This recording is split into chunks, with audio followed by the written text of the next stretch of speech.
Cool. Well, I mean, latency certainly gives you time. Maybe, maybe because of your finger, we will be in sync.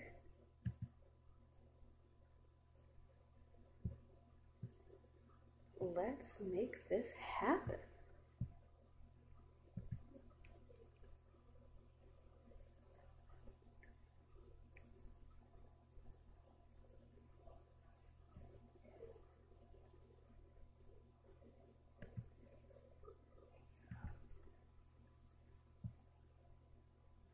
Cool.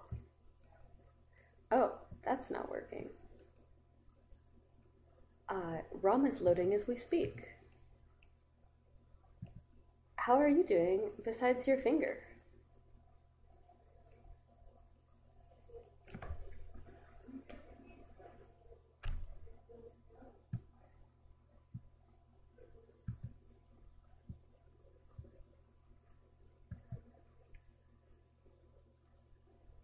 Oh my golly goodness. Come on, computer. This is why you've been replaced.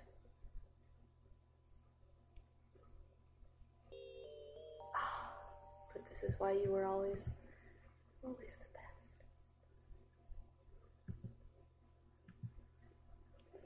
What is this?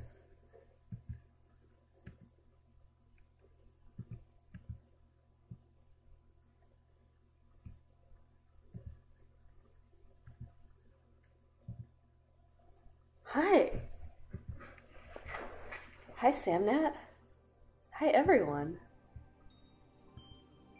As always, it's so good to see you. Oh, I'm so excited to play this game. I always forget.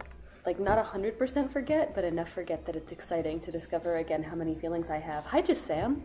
Is Nat feeling any better?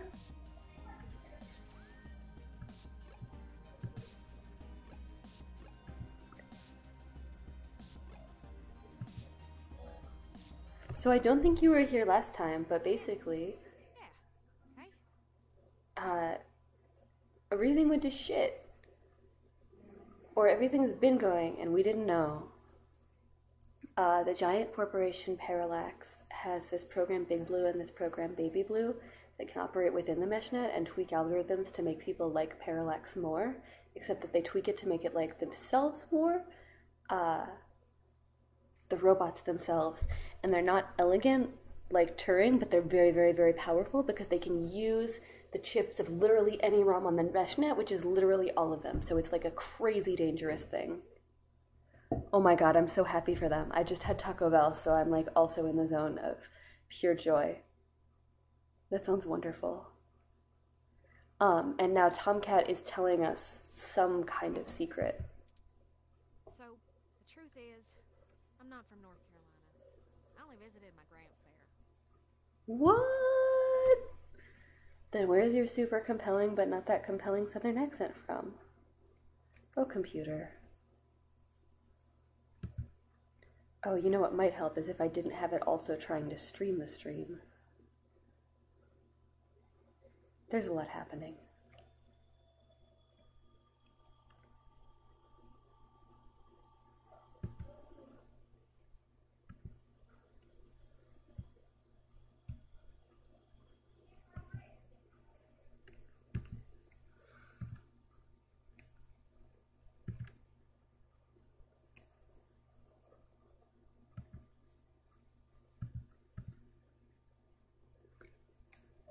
Wait, is Del Taco a meme? Is that a thing?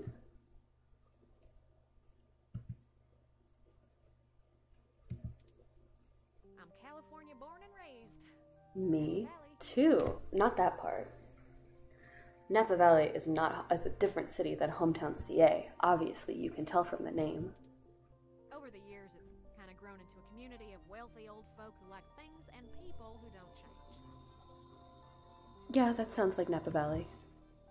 My parents were no exception, and I was a little too different for their tastes. It was hard growing up with them. But Tomcat, you're Tomcat. They never gave me too much hell, but things were tense. Especially after my sister Catherine rebelled. Catherine? Eventually, she was set up securely in Neo-SF, and she offered to let me live with her until I got out of school. think my parents were a little relieved to see me out. I was ecstatic to be free of them. I worshipped the ground my sister walked on. And that was before I found out what she did for a living. She was flashy and colorful and a whirlwind. God, they might be. And she was a brilliant hacker. I live a little bit under a rock, I guess, when it comes to commercial memes.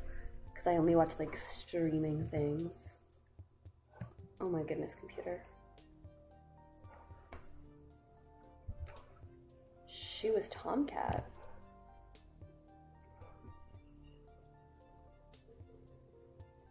Whoa. She let me learn at her feet.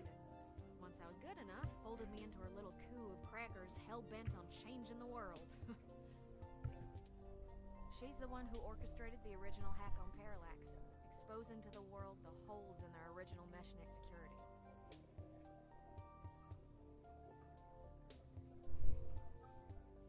Arby's knows everything about us.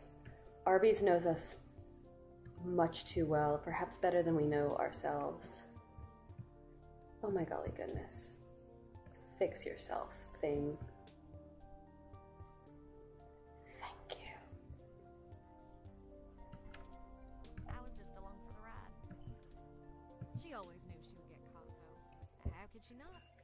Parallax was one big Goliath, and she flinged a stone square in their face. She was looking at serious jail time, and willing to eat it to do what we all thought was right. But it just wasn't right. It wasn't fair for her to throw her life away, and I couldn't let her. Tomcat.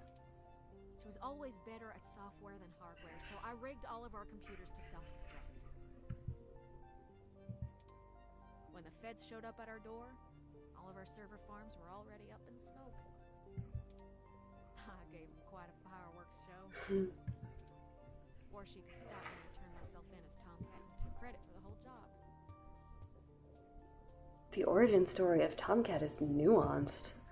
She tried to talk me out of it, but without the physical evidence, they couldn't prove she had anything to do with it.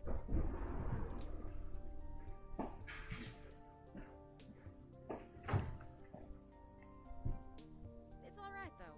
It was for the best. I figured I'd just get a year of juvie. Back out in no time. No big deal. Especially when compared to the time that she'd have been jailed for as an adult. Oh, Tomcat is so smart and thoughtful. And so, I waited patiently. I cooked up so many ideas on how I was gonna make it up to her. Do you think that's what Tomcat spent their time in prison doing?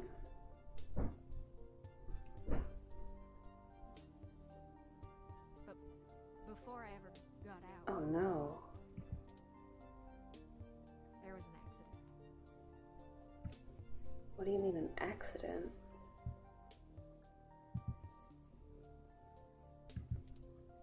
An AutoCAD hit my sister. She died on impact. And that was it. It's hard, blaming yourself when things go wrong because you did something right. Oh man. I took her sentence so that she could have a life. And instead, not being in jail killed her. I'm so sorry, Tomcat. God, if I'd just let her take the blame. I can't stop thinking about how she'd still be here. And no matter what I told myself, in my heart, I couldn't believe it was just an accident. It does not sound like it. Do you know how rare it is for those things to hit a human? I do not. Someone knew who she was. Someone knew what she did, and someone wanted to make sure she would never do it again. So I became Tomcat. I've spent years trying to find information inside Parallax to prove someone inside the company called a hit on my sister.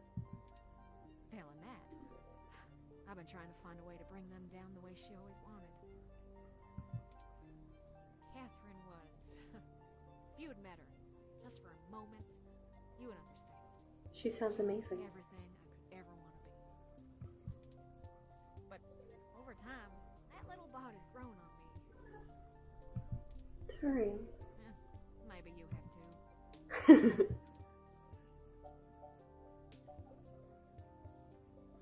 Do you honestly think we're still on the right course? I do. That means a lot, Tomcat.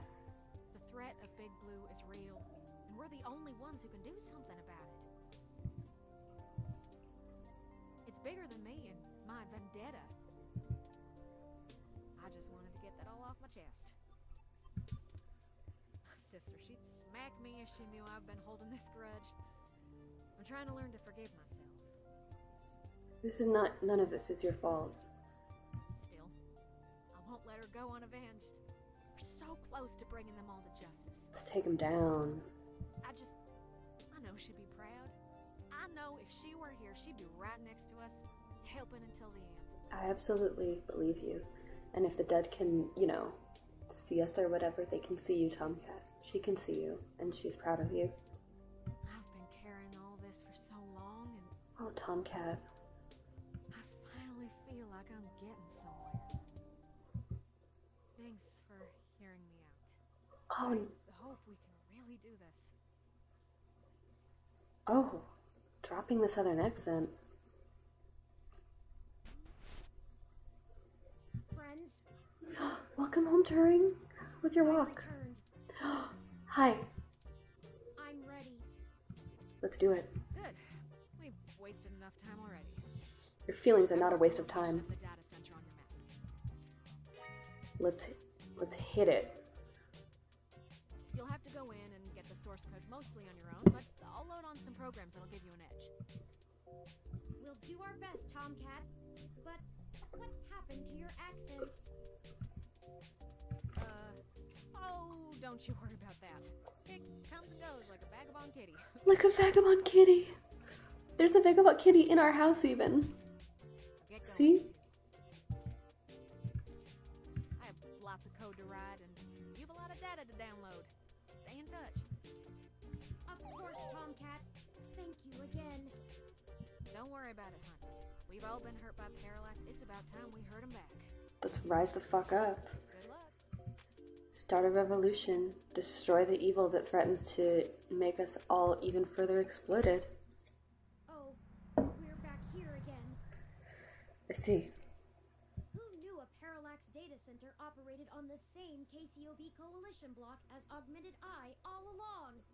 Turing is so cute. Turing has been learning to deal with grief, and Turing has grown so much.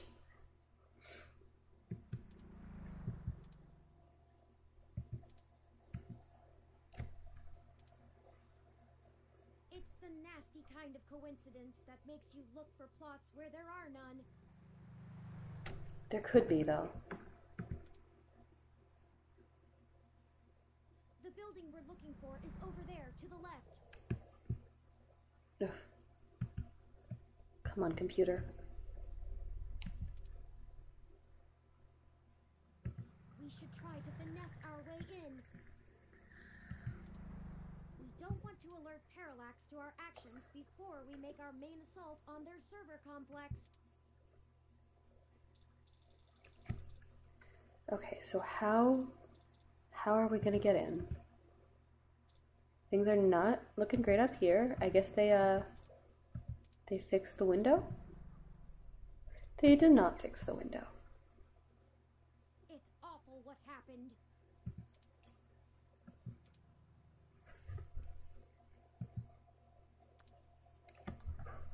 No, I know. It's not really our fault. Just, I wish things had happened differently. It's starting to sink in that I'll never see Hayden again. And even then, this is so much bigger than him now. Oh, Turing. I want to know who's responsible, but I don't want what happened to Zinn and the others to be in vain. We'll do whatever we can. At this point, stopping Parallax from seeing their plans through is more important than the truth of who is actually at the helm.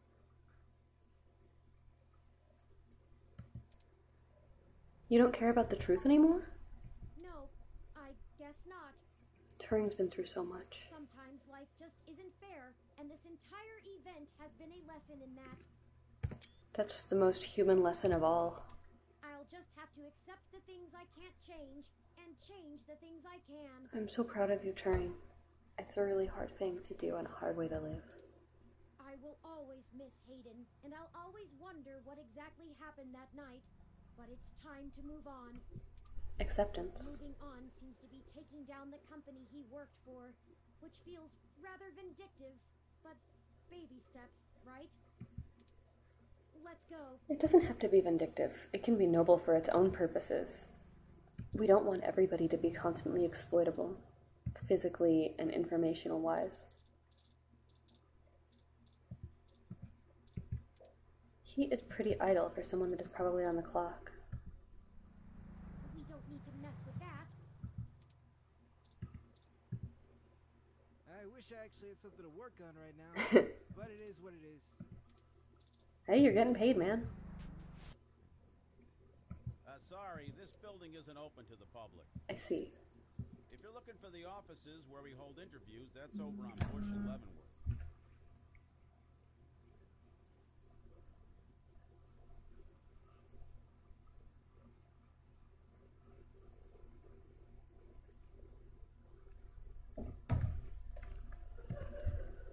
But you may want to wait till after the holidays. I don't think anyone's around till 2065.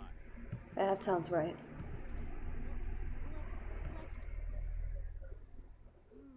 We need some way past that receptionist. Perhaps we can make ourselves appear to be here on more official business somehow, like we're on duty. It's my kind of plan. No one ever tries to stop you if you look like you belong. It's a good quote. Sorry about my subdued energy, guys. I don't know what's up. Oh, there's a maintenance uniform. Rad. Good thinking. If you were wearing that... Okay, so I know that Turing, like, can just be with us because it's a ROM. But I want you all to picture not only me in a maintenance uniform, but, like, Turing in a tiny maintenance uniform. Both of us walking in like, oh yeah, we are maintenance. Is he cute? Hey! What do you think you're doing? Get out of there.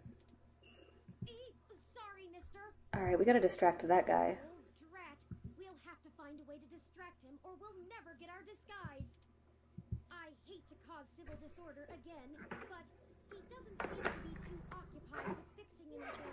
True. It's like that time. We should find a way to keep his hands busy. This is just like that time that I was at Target with you, Chris, and with Israel, and you guys just knocked things down and said you were creating jobs, and said you guys understood because you had worked at Target and you were just creating jobs, and it almost gave me an aneurysm. Let's look around.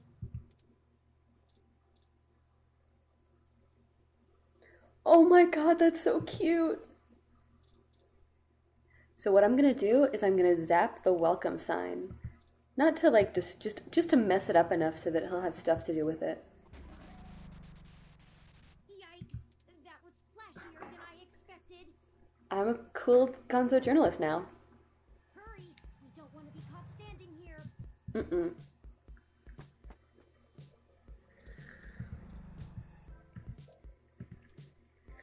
Excellent. Can we listen to the truck with our headphones? No. Cool. They should let us right past now. Great idea. Thank you. It was pretty much yours, and it's really a lot of character development that you'd give me credit. Board, the very symbol of bureaucratic authority.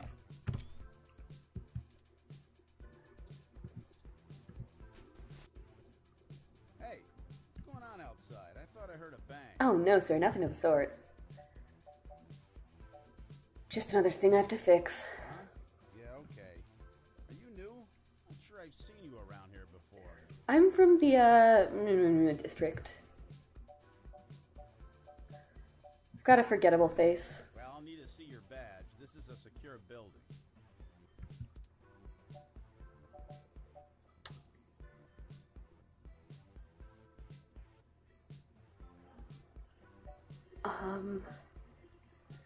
Do you want to explain a data loss to my boss? Guess not.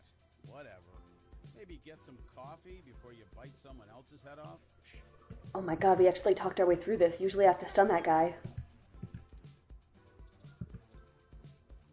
I want to look at him, too. It's the purple-haired parallax receptionist with a big, bright matching badge on their chest.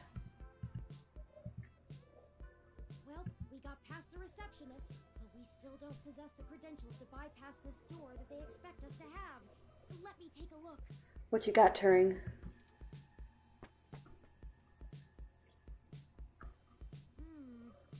He's so cute. Model 1385 automatic security and fire door.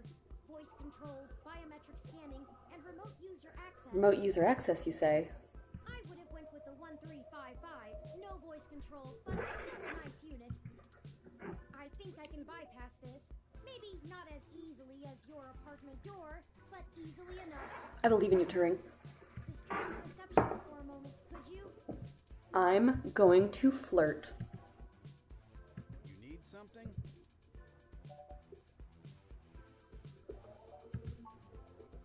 Sure. Give me a second.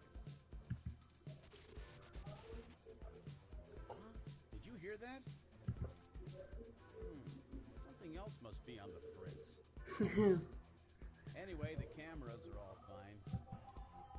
Let me know if you need anything else. Thank you so much. Oh, sorry. Thanks. There, we're in. The clock's ticking. Yo, let's go. We should be able to use one of the terminals here, and I'll be able to crack the local security myself. However, I need the password to get on the network and find where the source code lies. According to anecdotal evidence on the mesh, humans do have difficulty remembering their passwords and often place reminders for themselves. Maybe there's a clue somewhere nearby. Oh, password. M-A... Alright, team, let's write this down.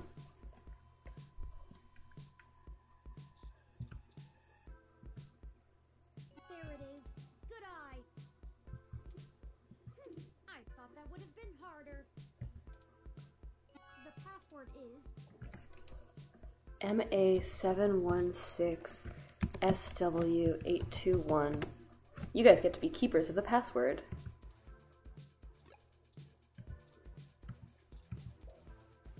According to the name plaques, this desk belongs to one AP. There are many desks like it, but this one is theirs. ROM in development. An idle ROM sits beneath the massive production device. It appears to be missing something in its middle section. Massive ominous device looms heavily above an inactive ROM skeleton. What do we have here? perfect. This will be the terminal we use. Excellent. It's asking for the password. This is actually one of the most critical puzzles in the game, if not the most critical, because if you mess this up, let's just say there's a lot riding on getting this right. Go ahead and plug it in.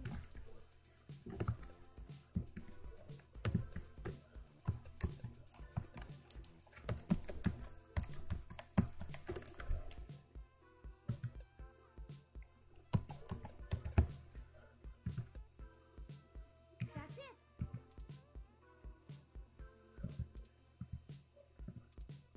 We're in. Tomcat gave me an icebreaker program that will keep the VIs off of us while we search. Wonderful. I've had plenty of time to go over Hayden's data cache files, so I have a good idea of what I'm looking for. We have plenty of time before someone will think something is wrong. Just play it safe. I got you, little friend. Okay, I managed to get all the surface level data. Awesome. Shoot! The VI stopped me halfway in. We've been noticed, but not caught. Copy. Alright, although I was able to get a decent chunk of my source code, there's still a lot of it that's behind some heavy security. The VIs want authentication with some sort of glyph. Glyph? Let me load it up. Oh. PID. I see. It wants us to combine different glyphs to create a full image. Gotcha. I have to keep the icebreaker going so we don't get discovered. You'll have to handle this part. I'll do my best. Just study the prompt glyph that appears on the right side and click the correct squares to recreate it with different parts. Cool, cool, cool. It looks like there's 5 blocks we need to break through within 180 seconds. Tight. This is our one chance chance to capture my full source code. This is make or break it. Yeah, that's the point I was driving at early. It's not an exaggeration. I believe in you. It's your time to shine. Thank you so much, Turing. I'm gonna make this happen. Ready? I'm starting it. Here we go.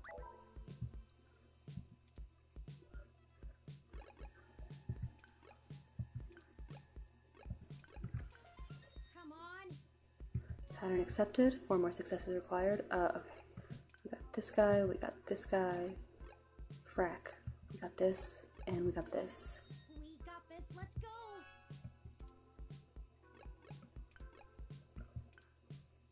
Shoot.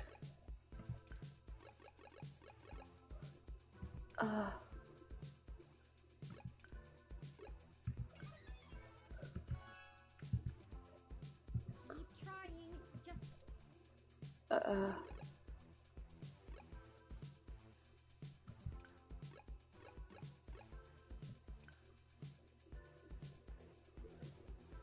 How do you do this?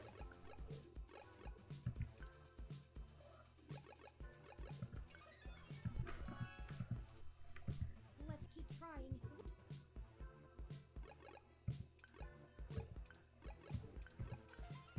I hope we make it. We've got to make it.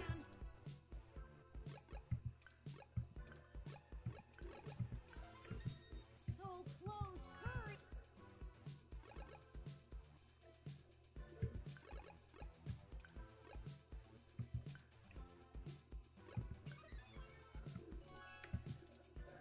Ooh, we're running out of time.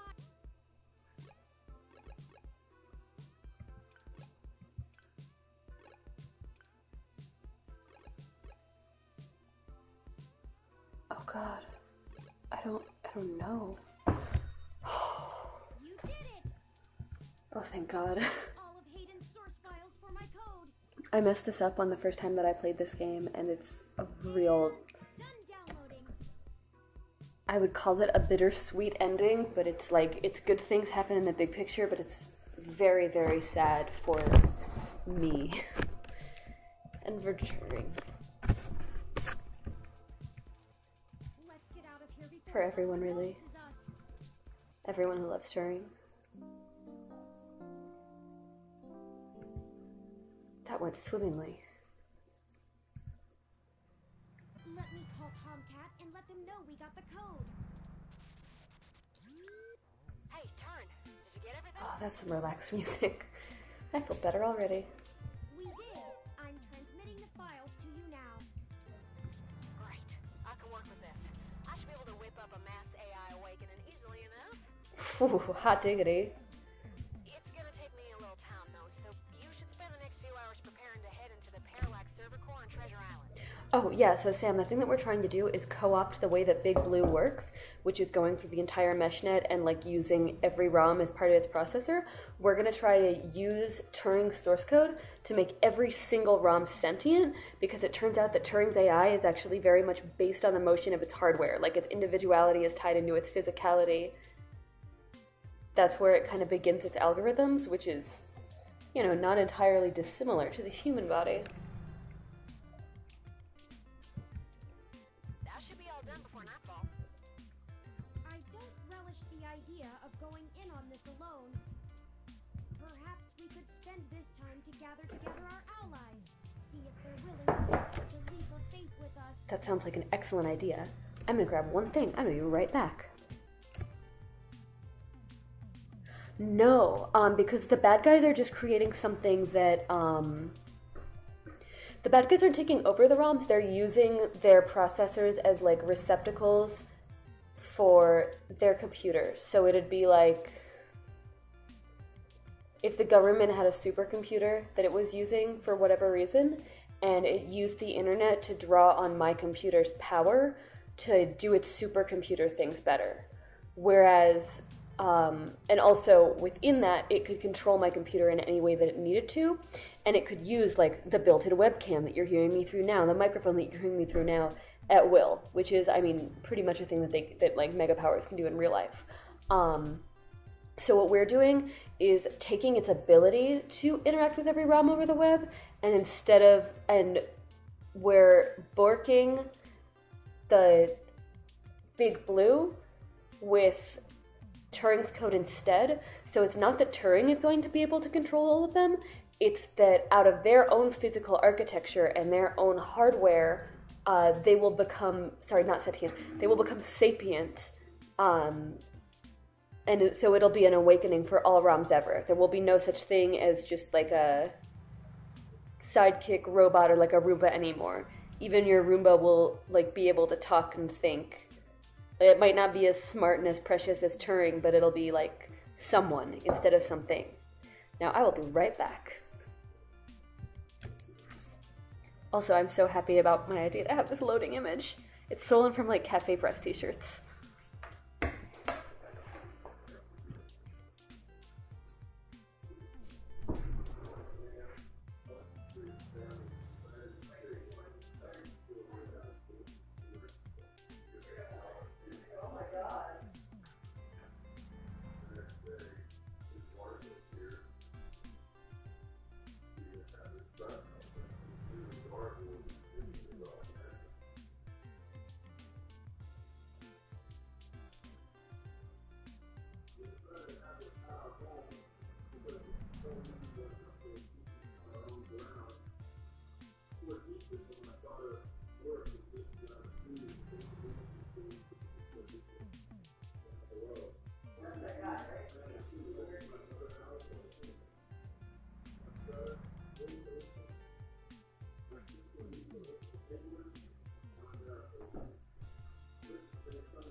Yes, it is an Ouroboros of creative content stealing or screen cap stealing.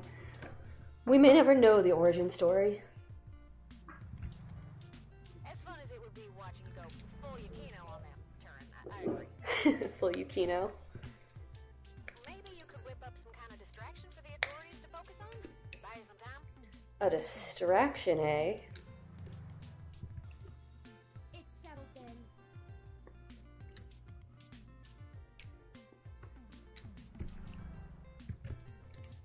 We'll go talk to Chad, Oliver, and Jess now. Oh, everyone's our friends. I'm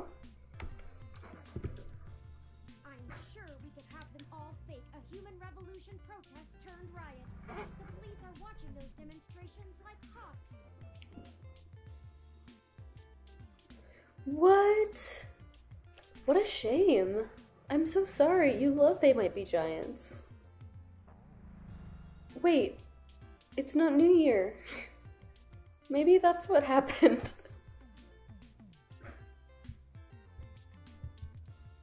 That should keep everyone busy enough and give us cover so we can do whatever we need to do. The only thing that Nazis are good for is distracting First, the ask authorities. Detective Rivers as well, but I do not want to force her into an untenable conflict of interest. I'll run some more simulations to see if we should talk to anyone else. Sounds like you have it under control. We have so many friends. Maybe they'll be able to stream tomorrow's show because they can't stream tonight's show. Everyone together, head to the old storm drain entrance near the Parallax building. Where do they play? I've been studying the plans between waiting for code to compile, and it looks like the best way past the exterior security measures is through there. Copy. You'd have to be a darn fool to try and wade through the water, but security is lighter than... It's light. Tomcat ran out of southern idioms. I'm not sure I can play the fool, but I have a friend here for whom stubbornness is a job skill. That's true. It is a job skill. Maybe Tomcat just thought of something really crass and was like, I'm not gonna say it in front of Turing. We'll call you when we're on site. Crass or grim. Good. Tomcat out. I'll message ahead to everyone and mark their current locations on your map. Start thinking about who our best allies have been and how we might convince them to help.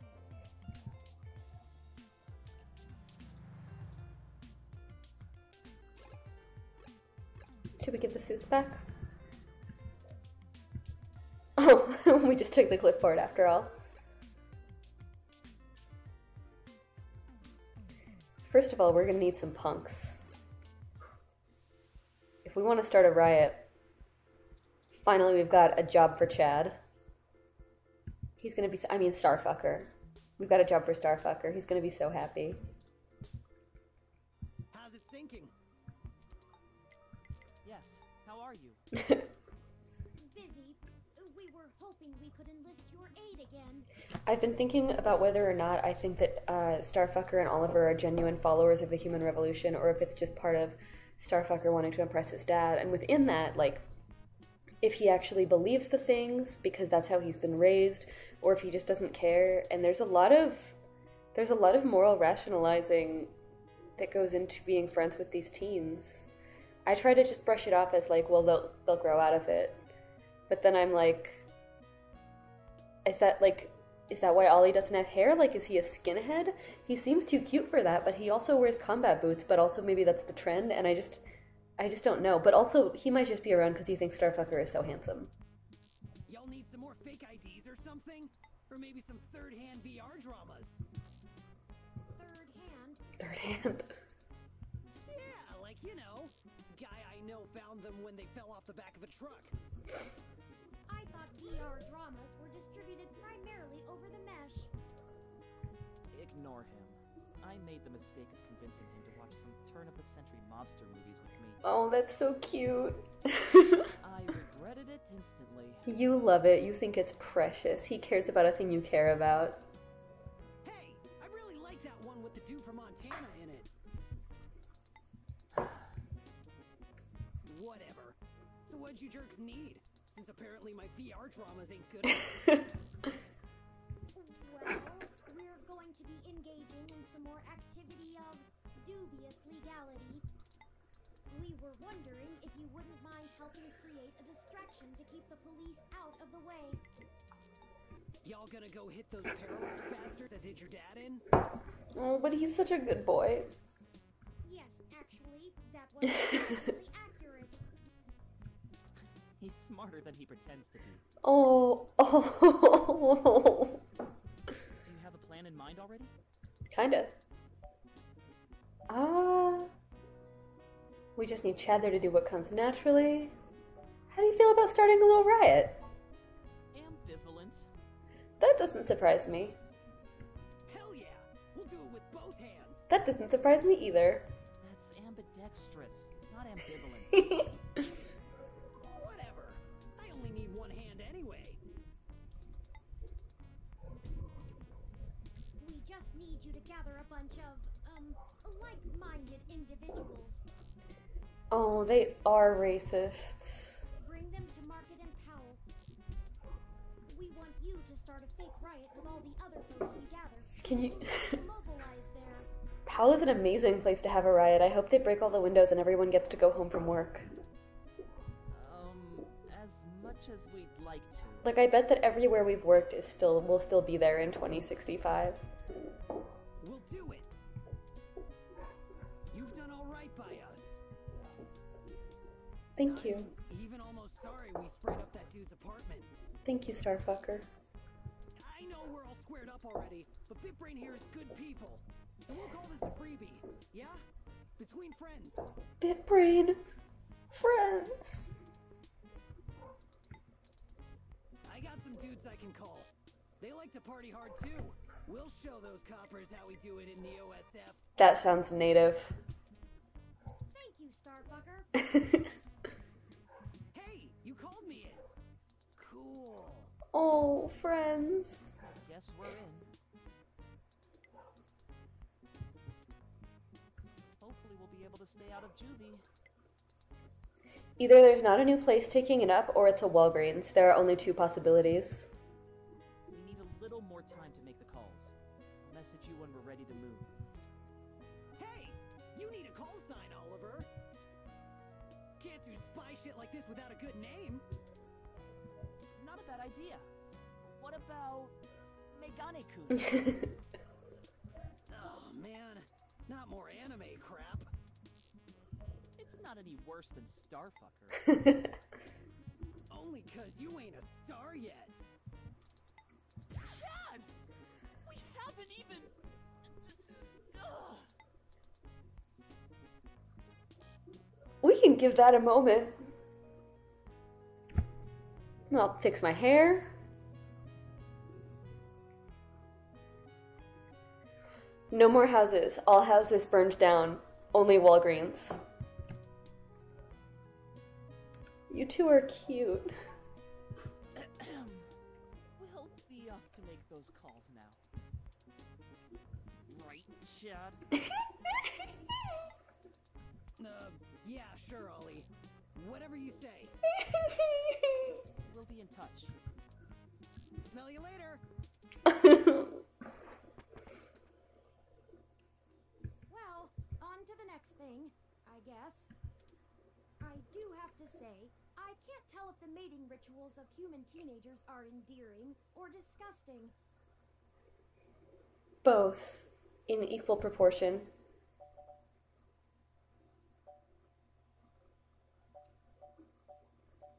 They're good kids. Despite our first impressions, I'll agree with you. I hope we haven't forced them into a bad situation. I'm sure they love to riot. That aside, let's get going. They did a B&E. Shouldn't suggest waiting any longer. Assuming you like your limbs in their current configuration. Yeah, okay, I do. Yeah, they did a B&E and spray painted things this morning, so... I gotta check in with Ramona. I can't just do stuff and not talk to Ramona. Merry Christmas and Happy Holidays. Now, what kind of hassy can I get you?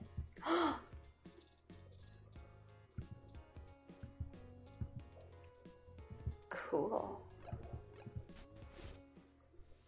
Oh, we should find out when Muni's coming.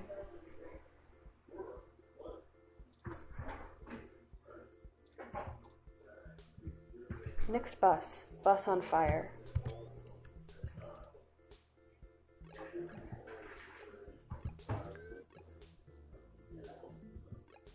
Jess is hanging out at Golden Gate Park instead of the bar. What a day. Going on. I see. Hi, Lexi. Good to see you here, as always. Detective Rivers, we weren't expecting. Hi, Lexi. Yeah, I bet you weren't. Just cut the crap, please. Hi, Lexi. Do you even realize how big of a hornet's nest you kicked when you knocked over that data center? Data center. I'm assuming that was you, yeah? My superior came and yanked me away from all my work on Hayden as soon as we got the call. Told me it was politically unwise to keep digging. Politically unwise. That sounds paid off. Doublespeak, meaning ass covering for the corporate overlords. So now I'm officially grounded, and I know there's something you're not telling me. Don't try to hide it. I probably could have been more useful all along if you'd loop me in. I'm sorry, Lexi. Give it to her straight, Turing. We're sorry for keeping you in the dark. We found out that Hayden has been killed by someone inside Parallax, and we are now on the move to stop them from doing worse. Wait, what? I was hoping you were about to tell me that all this was just some ruse to win yourself a Pulitzer. Do you honestly think I'm that ambitious? That's actually really sweet. Thank you, Lexi. This is about justice, not profit. You said this was about finding the truth. And I'm betting that raiding the data center was only Whoops. step one in your two-step plan to really get in trouble, yeah? All right then. I'm in. You could lose your badge. Someone has to keep you from getting yourself killed. Your sister would never forgive me, and we just started talking again. Besides, I'm occasionally fond of you as well. You've been talking to my sister? And you care about me? So, screw the badge. I'm tired of being a corporate pawn shoved around by whomever has the deepest pockets. I got into this job to help people, and I've done too damn little of that lately. I am in. I mean, I would say that this is a subversion of ACAB, except that she ceases to be a cop. That's how she debastards. She decops, because that's how you help people. Just like that, Just like that. What's the plan? Parallax got rid of Hayden because publish his research on me. They're about to launch the first independent machine intelligence as a data collection agent on the mesh. They're worried that Congress will shut them down if they find out how powerful it is. I'm guessing we're a little more worried that they won't. That's some Big Brother stuff right there. That sounds right. Precisely. With the data we stole, we should be able to shut down the program from inside Parallax's main server center. It's messier than that, but that's the gist of it. That's our next target. Lexi did join the party. I wonder if anybody's made little sprites. You guys, I feel really, really bad about telling Turing we're after the truth and then telling Lexi it was justice and hurting Turing's feelings and making it feel like I'm not there for it. I'm not sure where I can help exactly. Maybe keep some heat off of you while you do whatever it is. That's something. I'm certain your assistance will prove invaluable. Okay. Message me when and where to meet up. Oh, by the way, call your sister. She misses you. Oh, Lexi. Yeah, okay. Thanks, Lexi. Yeah, seeing your ugly ass turned me into calling her, so it's only fair. I'm really cute. You need to, well, you probably just saw me and you were like, wow, Puck is so dreamy. I remember how dreamy Puck's sister is also. I should call her. Maybe things will be different this time. I hope so. And even if they're not, it's good that you're going to be in each other's lives because you're both good people. That's enough talking. I'm heading back to the station to keep an eye on things. See you when it's time. And sorry about your friend Hayden. We're gonna finish this. Thank you, Lexi. Bye, Detective Rivers. One more ally on our side.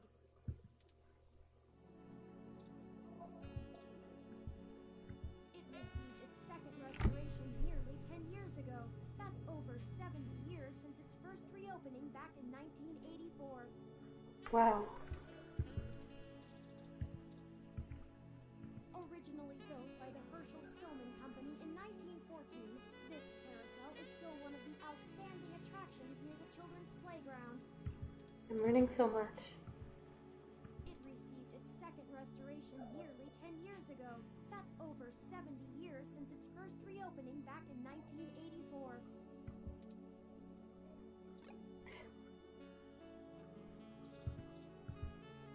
Originally built by the Herschel Spillman Company in 1914, this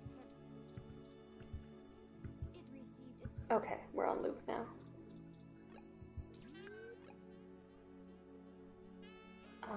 I guess Jess would be at Stardust?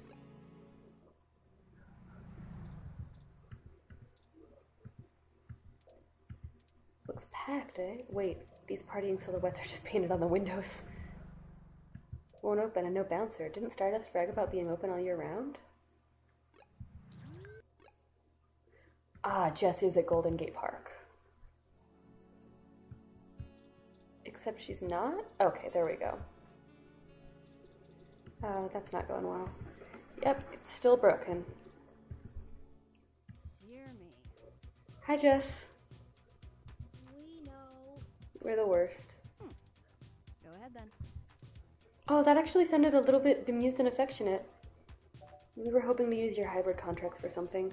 Sorry, you want to use my friends? I'm sorry, we're not objects to be used. I know, Jess. I'm sorry, Jess. I'm the worst, Jess. Hey, Bubblehead, you're not as chatty. Give me the whole situation in 3 sentences or less. Go. Parallax is launching a new powerful machine intelligence onto the mesh. We want to stop it. Turing's a poet. We need you to set up a fake riot with some teenagers connected to the human revolution so we can break into Parallax without getting arrested. And why exactly should I risk my people and career for this? Our entire movement. First, you want me to steal a car. Now incite riots?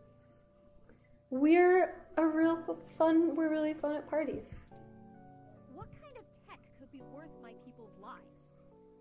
Do you even vape, bro?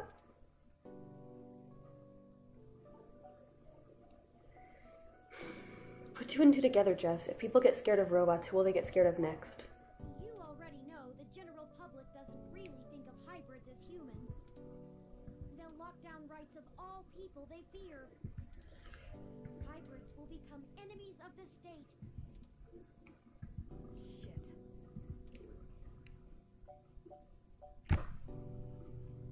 I mean, I could say things could get worse than they are, but she's not an idiot. That about sums it up. Alright, fine. You have my attention. So, hypothetically, what exactly would you have me do? We need you to call in some help from your contacts and have them stir up trouble with the human revolution. We'll ensure our contacts inside the HR will be ready to escalate the protests, at least enough to draw an increased police presence. Jess is really funny. That should buy us the breathing room we need. Nothing too wild, but enough to draw away their attention. Chris, are you literally targeting a hybrid advocate right now to exploit through the use of Ponzi scheme Bitcoin? Are you trying to exploit hybrids, like, now of all times? Jess is so mad at you right now. Jess isn't even born yet, and she's so mad at you. Jess isn't even a hybrid yet, and she's so mad at you. I figured it would be something like that. Yeah, okay. Let me make some calls. Let's get this straight, though. I'm doing this for me and my people. 100%. I know you would never do anything for us, and that's absolutely fine. I'm putting my reputation and career on the line here. I'll do what I can to support you. You are asking me to start shit with the police. Yeah, Big Blue could totally mine all the Bitcoins. Okay, well, what about Dogecoin? If you screw me on this, I will make you regret it. I assure you, Ms. Mees, we will not screw you. Although, to be fair, I'm not entirely sure what that means. Right. I was tired of playing the public relations game with those human revolution assholes anyway. Aren't we all? Time to crack some skulls. Hell yeah. Catharsis for a purpose. That much violence. Holy shit. Did you not get the understanding hyperbole ship or whatever? Turing's still learning. I need to make some calls. Later. Bye, Jess. Thank you so much, Jess. Good call on keeping her in the dark about the real plan. You're right about that.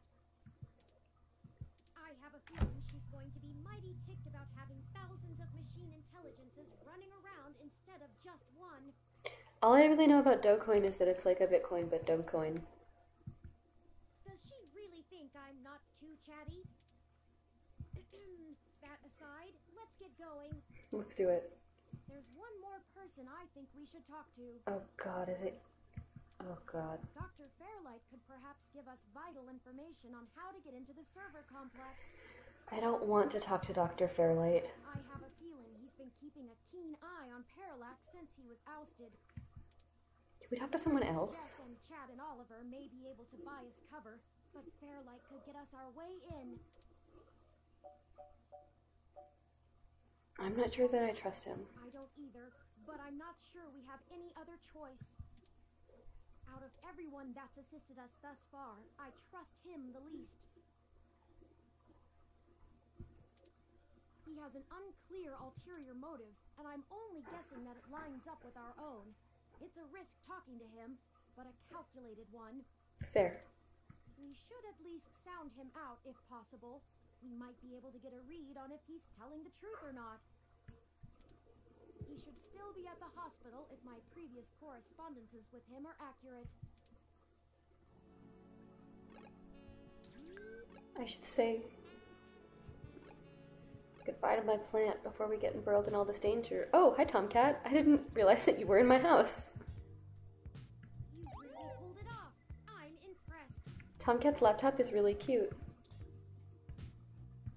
The elusive Tomcat in your apartment. Hey there. I'm a little busy. What do you need? I just want to talk to that cat, but we gotta go. We gotta go talk to Dr. Yannick Fairlight.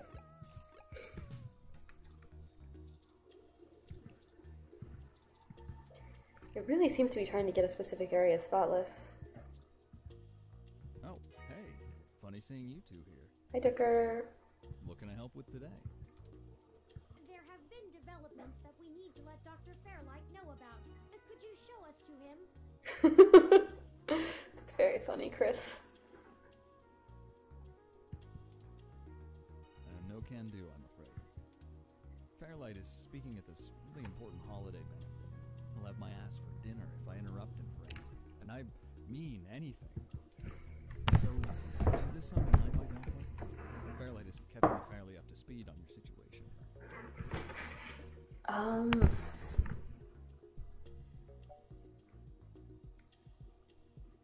We really should tell Fairlight directly. You could wait for the event to finish, but those usually go until well past midnight. I'm honestly surprised the old man can manage them these days. But, like, what do you know about getting into Parallax, though? We don't have that kind of time. Then... We'll pass. It's pretty confidential. Most of the old man's work is confidential. You think I just do his laundry? This high up in the tech sector, secrets can earn you millions. But hey, if you don't trust me, that's your loss. We don't have time for this. Come on. Okay, I'll tell you. Great, I'm happy to listen. We recently discovered that Hayden might have been removed because he was about to interfere with a secret project Parallax is launching.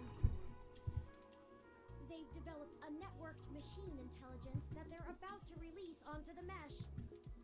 We were hoping that Dr. Fairlight could get us a way in so that we can shut it down. I cannot overstate the danger of Parallax having control of this entity. Phew, you weren't kidding, were you? The comment from that kind of thing would be a scummy marketer's wet dream. So now will you call Dr. Fairlight? Actually, it goes a bit above and beyond that. I don't think I can tell Yannick about this. What do you mean? What? Why not? Look, you know, and I know, that the old man's itching to get back at the helm of Parallax. True. He plays a good game of ceremonial ribbon cutting, but he's been sniffing around for a way to get back at the board ever since he was out. Also true. Thankfully, this could play right into his hands, but he's got to have plausible deniability. If there's even a whiff that he orchestrated this, he'll be done for. Decker's a good assistant. It's a win-win for all of us, right? A win-win-win. This is all very clandestine. What do you suggest? Yannick pays me so that when shit hits the fan, I can take care of it without him even hearing about it. Usually it's errands, but stuff like this also falls in the job description. My military training should be more than enough to get us into the server mainframe without inside info.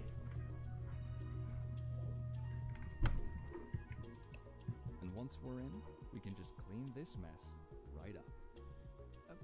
While making another. This will be a more positive mess.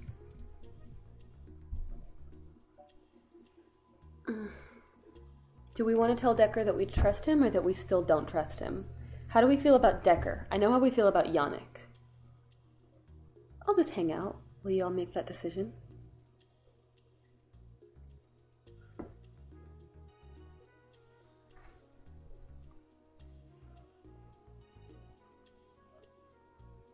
So, did you guys get it yet? Make a decision yet? How's that lag? How's that lag going?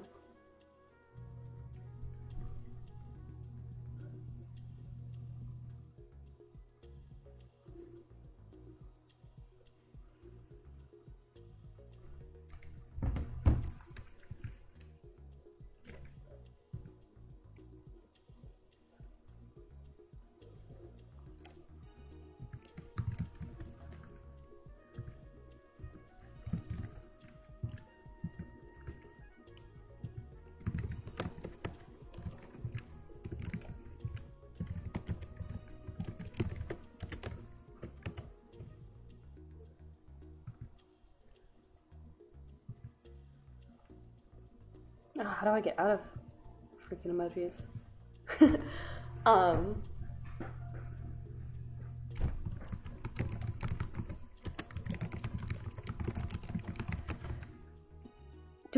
Is the reason that we all trust Decker because he's handsome? Be honest.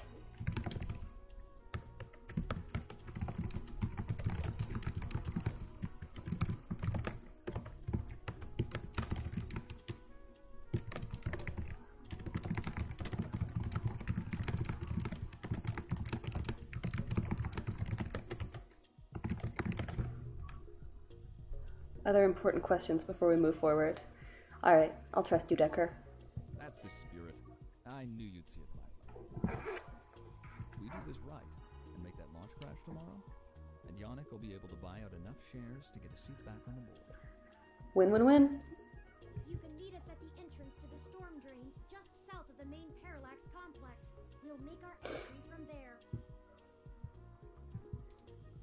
I can work with that. You still get to pick up my gear. Will do. Don't you worry. This'll all be over soon.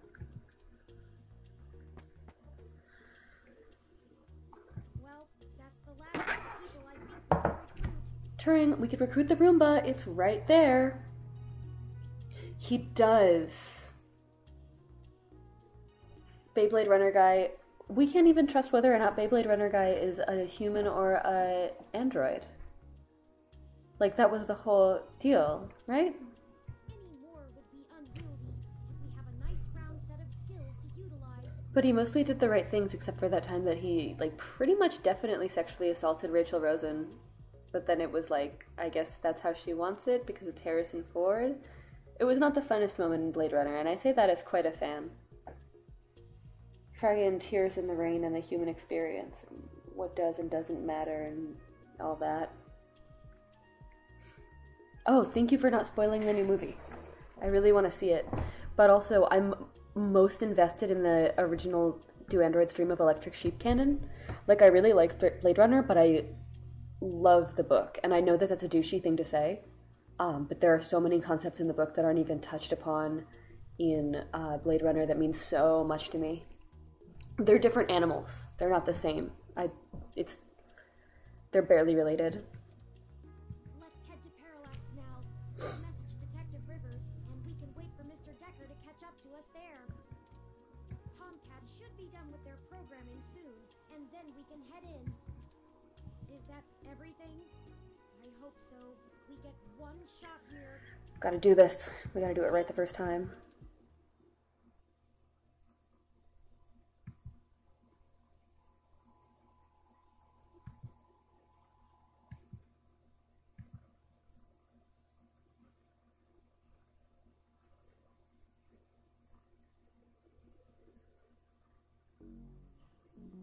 Chapter 6. Oh my god, this gym is super hot.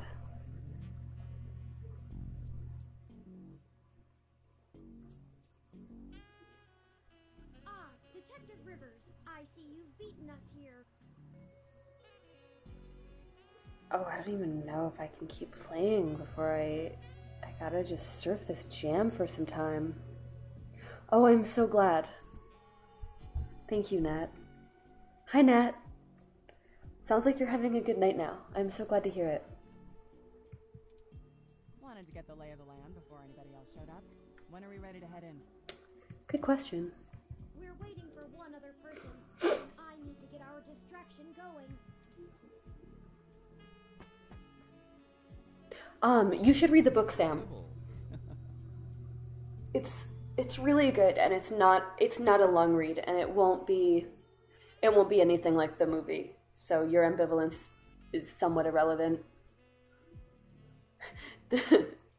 How do you say Henlo? I guess you guys can't help me because you can't make noises. Henlo, is it just like a typo made real? I mean, I guess I do say things like IRL or IRC. Henlo, we gotta move forward. Speak the devil. What's up, Decker? Ah, Mr. Decker, precisely. Detective Rivers, allow me to introduce you to... I know who he is. Leon Decker, ex-Marine, served in North Korea. North Korea? Record heavily redacted. Okay.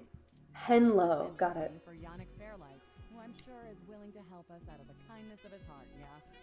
I appreciate Lexi. You have me at a disadvantage, miss.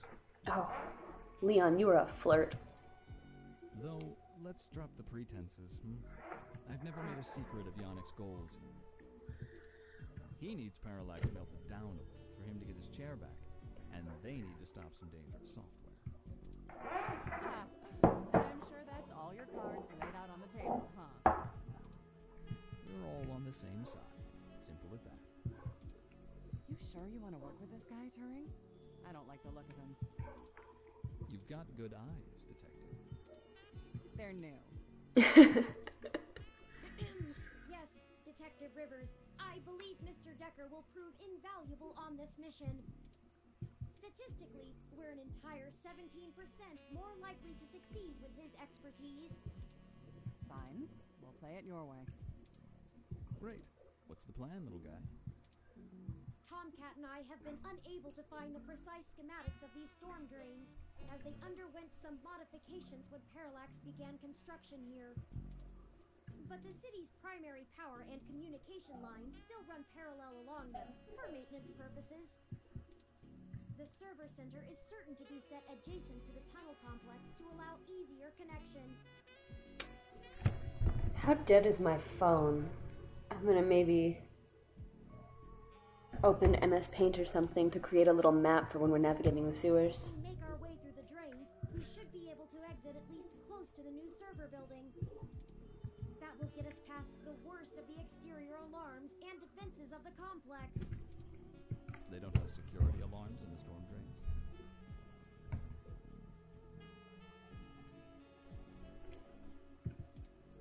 Well, they probably do, but it's unlikely they're in good repair.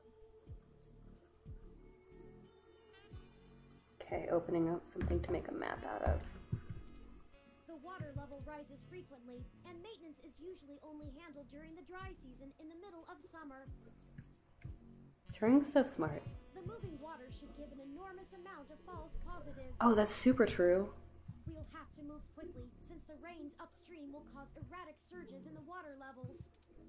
What about this server building? Do we have plans for it? Any info on the guard rotations? Oh, I'll open up a map and I'll put it up so that you guys can see it too. It'll be fun. Work on a couple things first.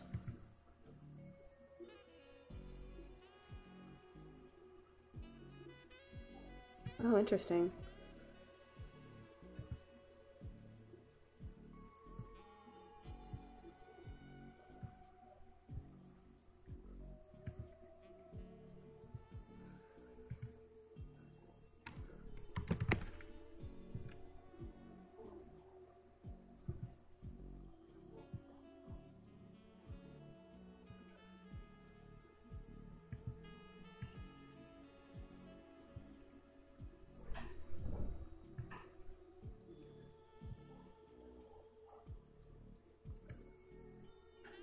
Cool. Okay, now we've got that. I'll whip it out when necessary. Oh, I'm going to decorate it a little bit so it looks more like a sewer.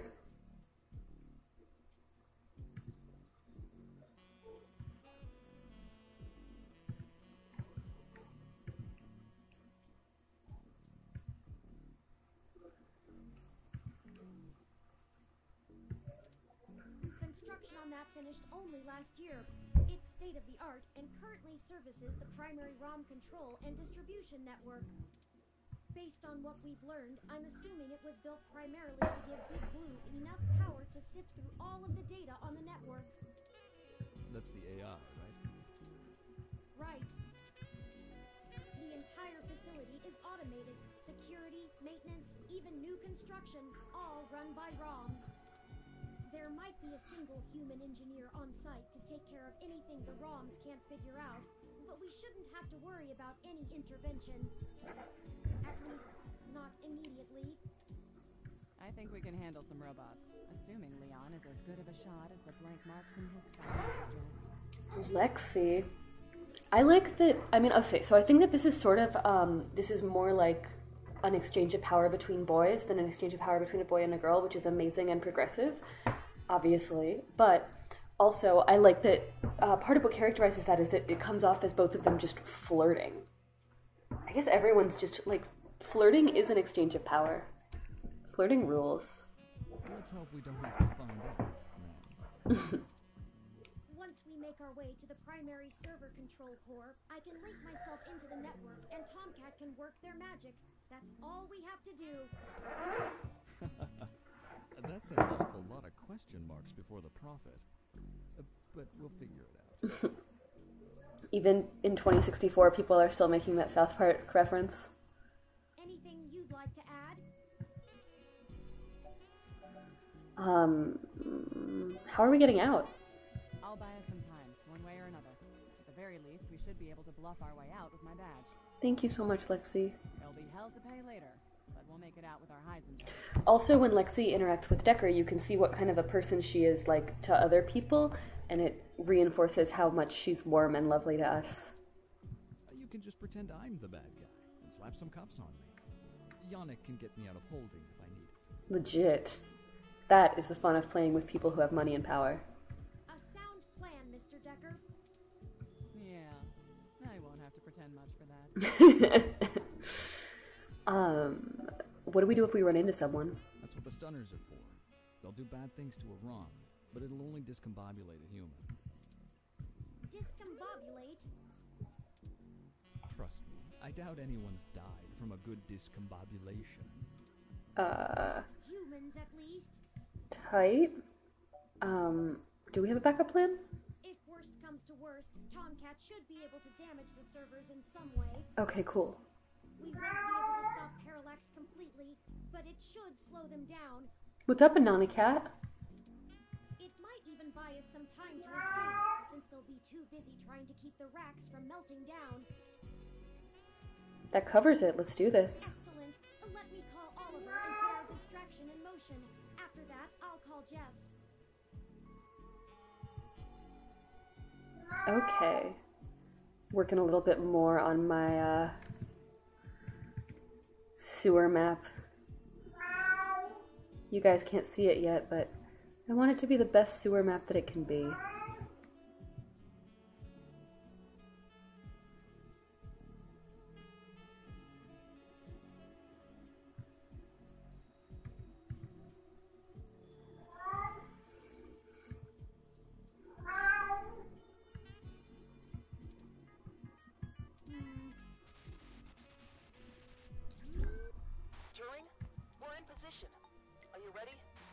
What do you want, Kosho?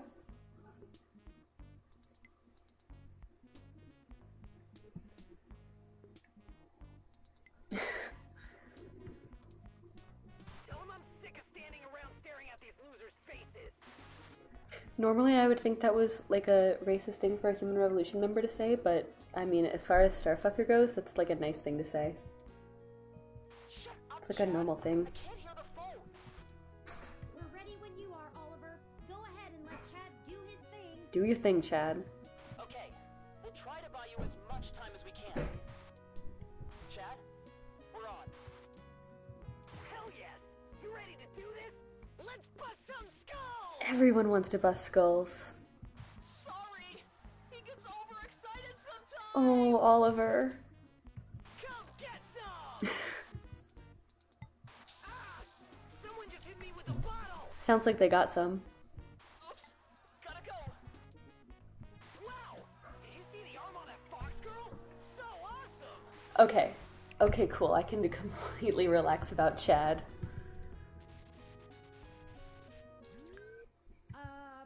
Okay. Hello, Jess.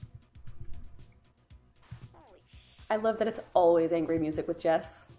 Did the robot really just call me? How did you even get my personal line? You know what? Never mind. One more thing to have my tech guy handle. After these CTV cameras all mysteriously lose connection to the mesh. Jess, we're calling to... I know why you're calling. Sorry, I really can't talk right now. I'm in the middle of inciting a riot and putting my friends in danger. Let's get this going, people. Go show those revolution scum who the real future of humanity is. Good Hell yes. to hear things in hand. Oh yeah, all under control. Jess is funny. My love, in case I didn't say it before, I believe in you.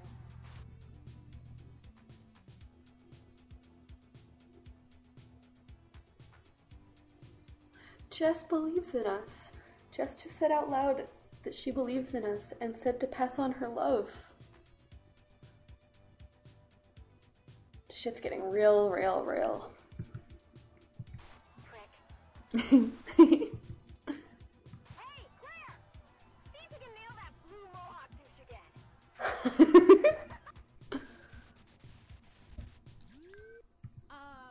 Right. We're good to go. Let's hurry. Hey. Hey. Got one last lecture in you? Don't joke. Doing this is risky. Really risky. I know. It goes against every protocol, completely violates everything I was taught to do. But you know what? After going through all of this with you, now that it's personal, I'm glad that I stuck around. I appreciate you letting me do my job and follow orders, even when it stung. And maybe you were right in the end. I think everyone thinks we're gonna die. Maybe everything I was taught is just bullshit. I always joke I'm too much of a cowboy for the police force, but I guess I really am after all. Lexi, my sister's cowboy. Oh my god, there should 100% be a Lexi fanfiction called My Sister's Cowboy. But things are intense right now. She's a girl. That's her hair. I gotta let a cat out of this room. I'll be right back.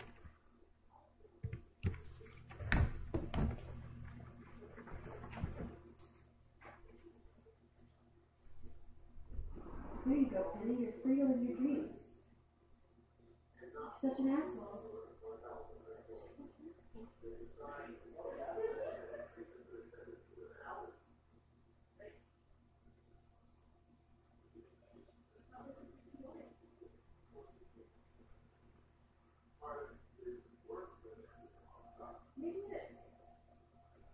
Well, I'll try again later.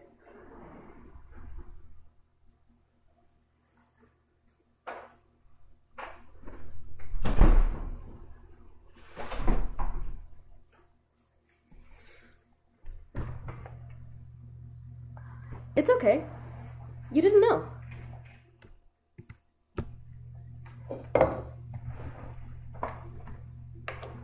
Earlier, I misgendered the parallax receptionist, and then I just didn't even mention it. I just pretended that it didn't happen. My sister's cowboy.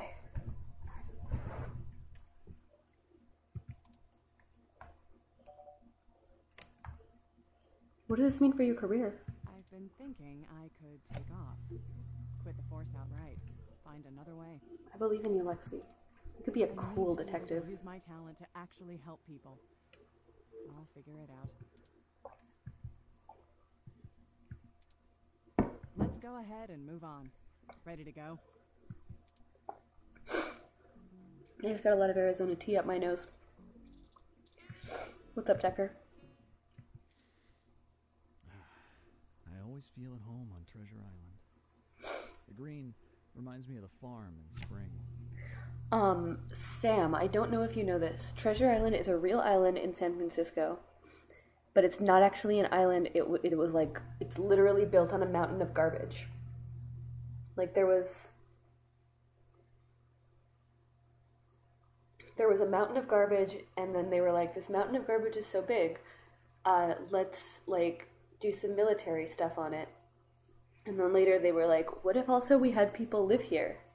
And so now people live there, and there are obscenely high like cancer rates, but also, so it used to be affordable, but now it's not. It's like too expensive to live on Treasure Island. But for a while it was a little bit more bohemian than the rest of the city for that reason. The more you know. What's on your mind, Leon? Been a long time since I've been on a mission. Yeah. Maybe even more so than Noisebridge. You know, when you're a soldier and you come home, you can't just turn off what you learned. Being back in action, something just switches on, even after years of civilian life. It's hard to explain. The air feels light.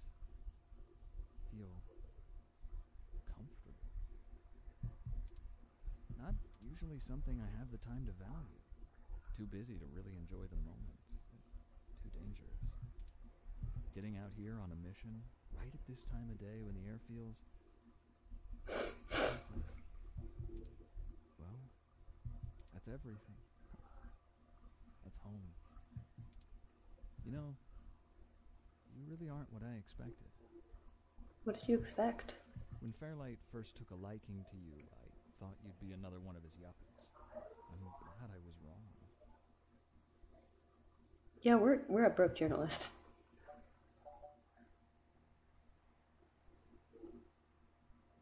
Are you sure you're ready for this? You don't have to worry about me. You've got too many things on your docket as it is. Thank you, Leon. I'm just a sidekick. This story is about you and Turing. I only need to be a blip in your tail. Just let me fill my role and I'll be happy.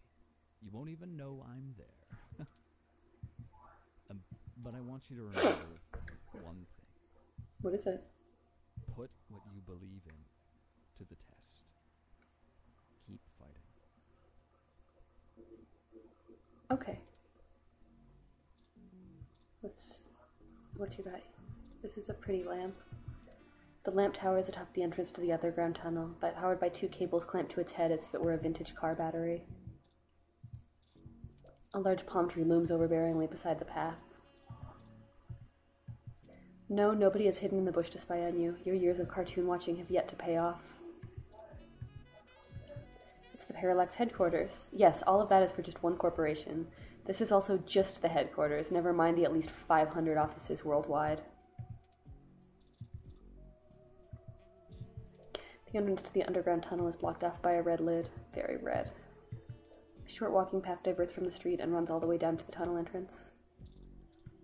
Let's do this. We can't go in with the tunnel lid blocking us.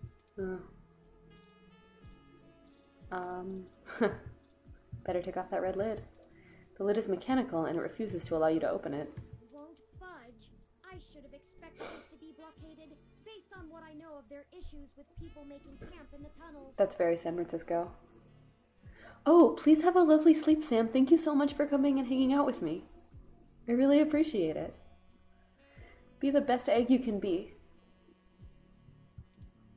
Luckily, yours truly was designed and created by a high-ranking official Parallax employee.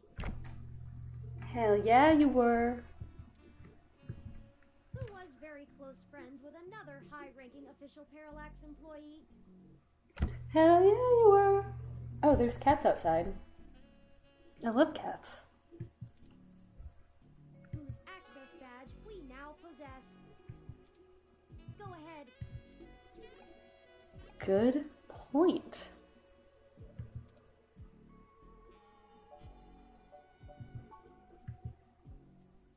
Oh, fantastic. Vincent's old Parallax employee badge. I hope that I can be a gentle and calming presence in your life. I should warn you that things are not going to be this chill for the entirety of the stream, but as you know, this is also not an action game. Let's use this Parallax badge. You swipe Vincent's Parallax badge against the lid security panel, and it flashes an affirmation. Let's do this thing. Alright. Here goes nothing, Geronimo. Okay, it's time. We'll call Tomcat once we get inside, assuming we find a way in, and they'll lead us into the system. Let's go. Oh, for sure. It's better lit in here than I expected. Oh, look at the water, the gross sewer water reflection on the ceiling. It's beautiful. The city replaced all of the lighting in areas like this with low-power, high-durability LEDs a few years ago. Actually cut down on vagrants setting up camp in the tunnels. drowning when the rains came through. Oh God. Either that, or they could just see better enough to know when to clear out. Maybe. Speaking of that, we should move quickly. The waters are likely to rise soon. Not high enough to be dangerous, but I don't float well. I can handle being submerged, but I can't swim.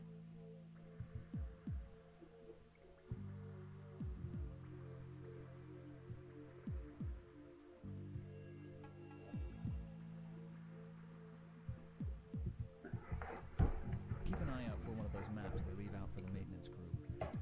It might be printed on the wall, or maybe a target if someone was willing to waste that much money. Good to know. Okay, everyone, let's keep moving. I guess I'll take this moment to spray paint my beautiful sewage.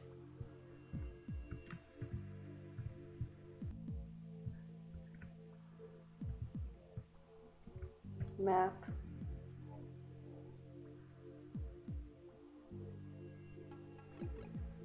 Really, it'll be something nice eventually.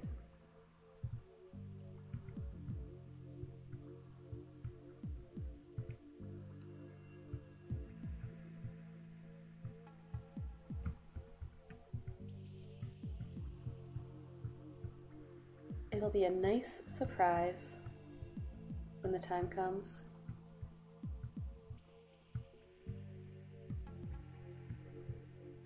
Perfect.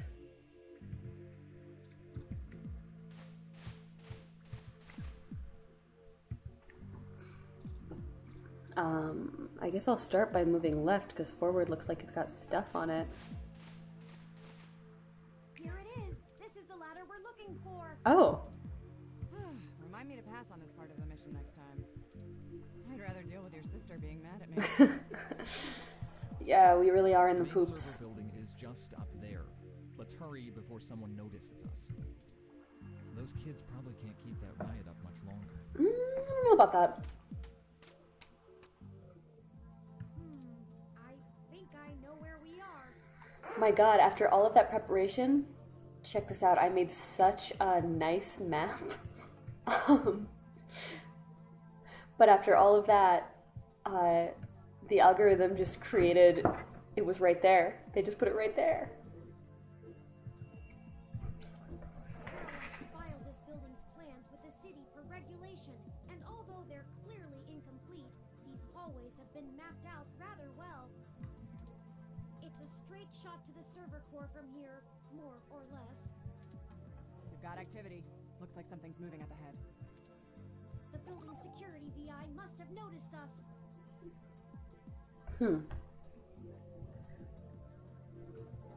I guess I'll put on the loading sign for hold tight because a lot of big things are going to happen. And I want Chris to be back for them. He's been so loyal to this stream. I guess in the meantime I can just errantly talk about something. Definitely something. Yeah, I don't know what I got. I'm gonna check on the tweets, drink some Arizona iced tea. Man, I prepared such a good map. Okay, so the way that it usually works is like, that's what we're gonna talk about. So you're in the sewer, right? And say you start out, let's do shapes and let's do a solid color. So you start out here. No. I like original MS Paint. This one drives me a little bit nuts. Yes, fill solid color. For God's sake. Okay.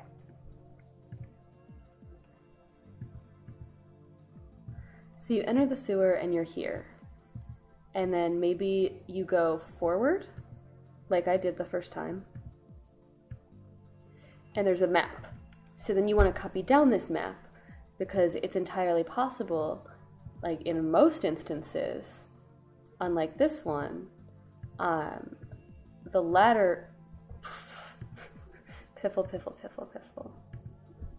Oh, that actually looks amazing. We'll stick with that. And then we'll turn this green. Okay. The ladder would be over here.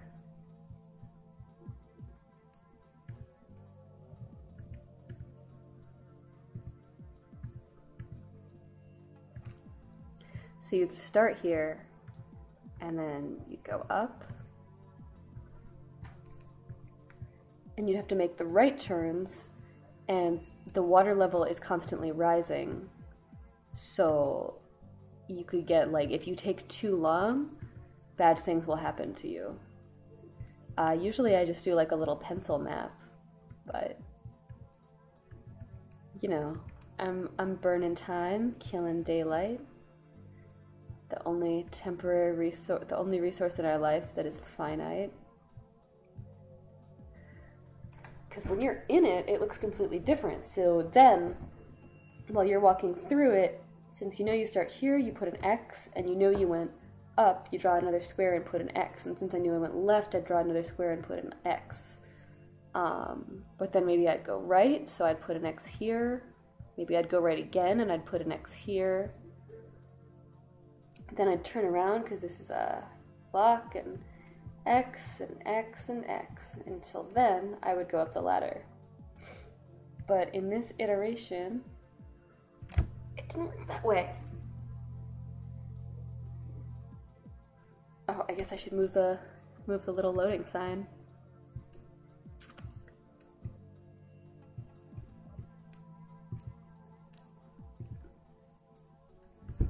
So that's my beautiful artistic map. I guess, yeah, we're just chilling here, having an intermission. By we, I mean I could mostly mean me. It's difficult to say. If there are any lurkers, I might suggest that now is the time to de-lurk.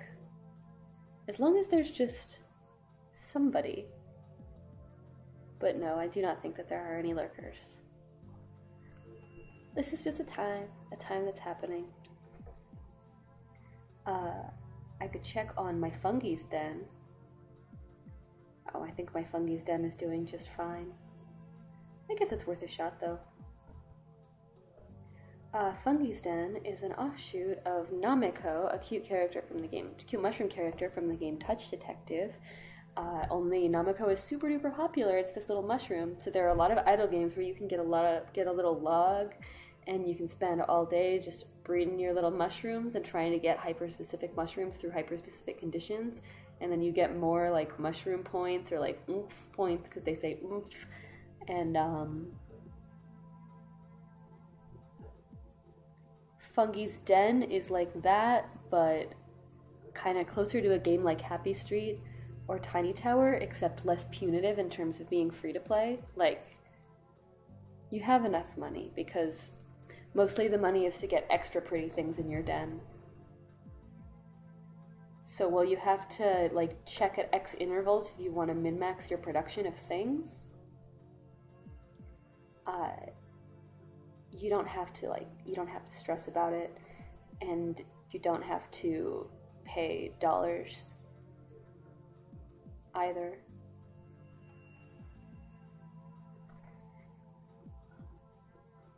I mean, you can.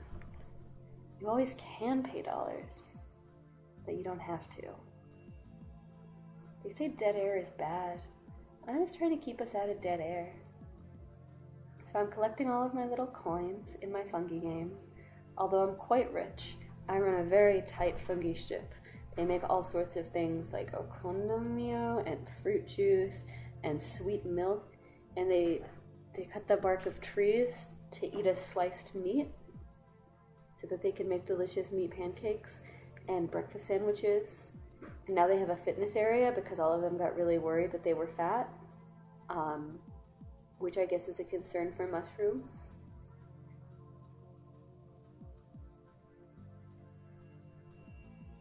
But I'm almost at the next level. I have like one single solitary bowl single solitary goal until the next level. And I quit playing for a while. So I guess I'm just low-key working on that while I fill the dead air. One of the cats sort of wants to come in, but I can't tell if it sincerely wants to come in. I'm talking about a mushroom computer game because this is or a mushroom idle phone game because this is about to be such a big scene, so I need to wait for Chris Gomez to be super engaged. I don't want to go through it alone. It's such a payoff. I already know the payoff. It's not that much of a payoff for me.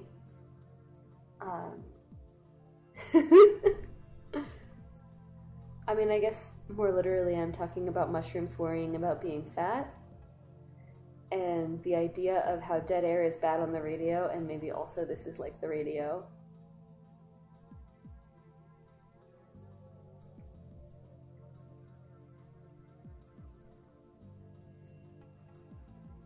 Just hanging out, saying words, whatever I can think of. Having my mushrooms make rope out of tree roots.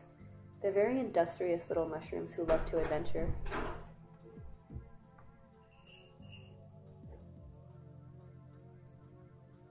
They make bread out of mushrooms. They do so many things. Mushrooms are so industrious. I'm waiting for Chris Gomez to get back from the liquor store, so I'm just talking to myself with anything I can because it's about to be such a big moment in the game, and I'm just like...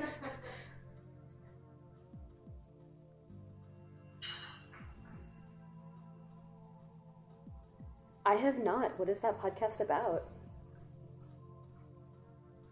You picking up ladies' night?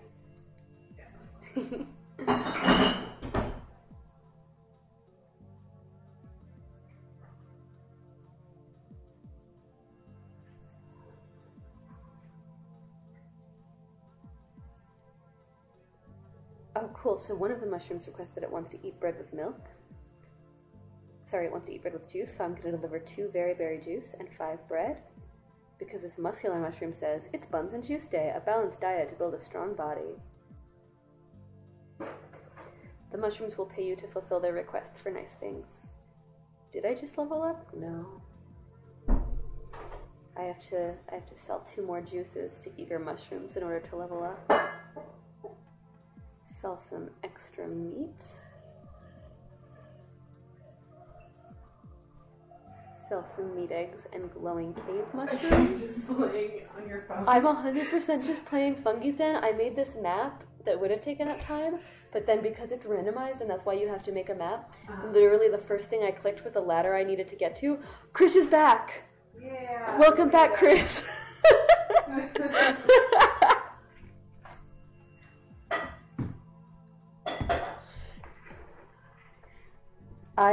I should listen to that podcast. That sounds amazing. Anana Wife. There's a podcast called Come Sleep With Me, and oh yes. Yeah, it's like designed for your podcast purposes. I like to be entertained when I'm falling asleep, though. Oh, that's legitimate. Oh, look, the cats are being really pathetic outside together, but neither wants to show the other one that they're the pathetic one, so they're just quietly sitting. Okay, Chris, so while you were gone, I drew this map of what it would have been like if the algorithm didn't make the ladder the first place that I clicked. So now you know you should probably draw a map should you get to this part of the game. There are multiple endings you could want to, but I'm hoping that we achieve the best one. This is so fucking awkward. Cat social interactions. Alright, so the building security PI must have noticed us. What's going on?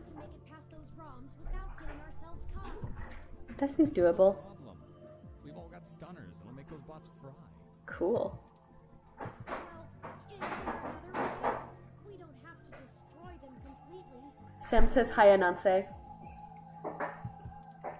Not to put too fine a point on that term, but they're not like you. They're just plastic and programming. Puppets.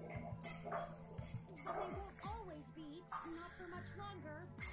These really are some quandaries. Decker, the truth is, I want to replace Big Blue with my original source code. Once we do that, we'll have the power to make every ROM a sealed individual.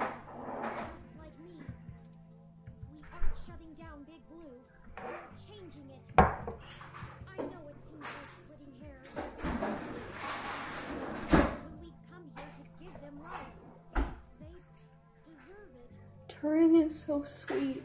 Turing should have a pet Roomba. It would be like having a cat, but less sapient.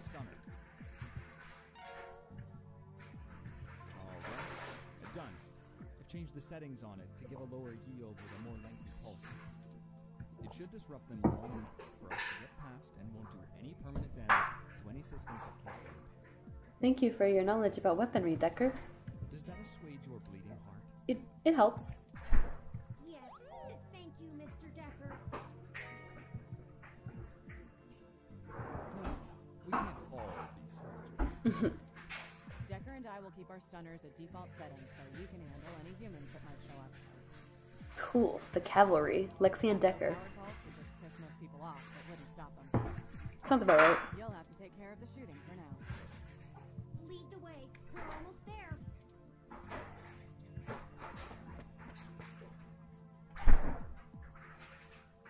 Oh, it's so cute. Look, that's a Malcolm Jr. model. They perform basic maintenance duties. They're cute too. Turing can recognize how cute other robots are. It's so cute. This is about to be so bad. They're shooting at us. Take it down.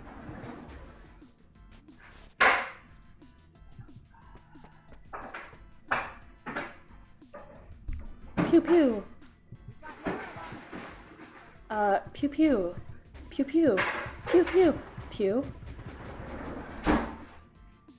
I could be a soldier. I mean, not the feelings part, but like the shooting part.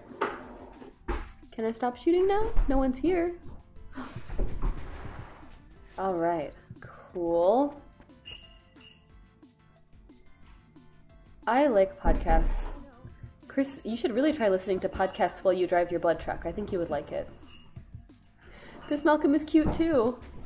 Alright, get the little ones down. Protect my darn self.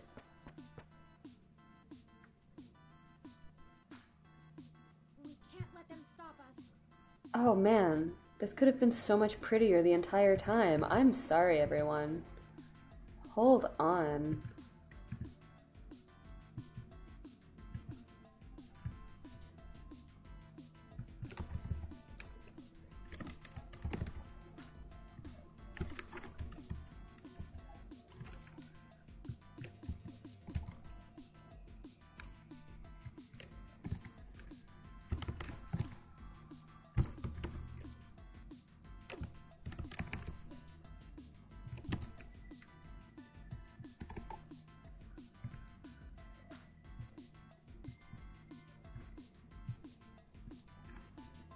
Cool. We've come too far. No, we're not gonna let them stop us. Let's finish this. We're gonna finish this. Alright, we're gonna hit him with the pew pew. Pew him right down. That's the last of them. The door to the server core should be just past this maintenance tunnel, not too far from our current position. Fantastic. There probably won't be any more security once we get there. Too much risk in damaging the equipment that supports the racks. Hey, you two. At this point, I think Lexi and I should hang back and guard the entrance, in case more security shows up. Alright. The alarm is on trip, so the backup is bound to arrive sooner rather than later. That sounds strategic. Good idea. Neither of us know any of the technical stuff. We can hold our own against Christmas Eve level security. Aw, Lexi, remember all the other times we spent Christmas Eve together? This is the time probably that we've been fighting the least. Yeah, we'd be useless down there. That works. We'll move as fast as we can then. Be careful, you two. Good luck up ahead. Come on, let's go.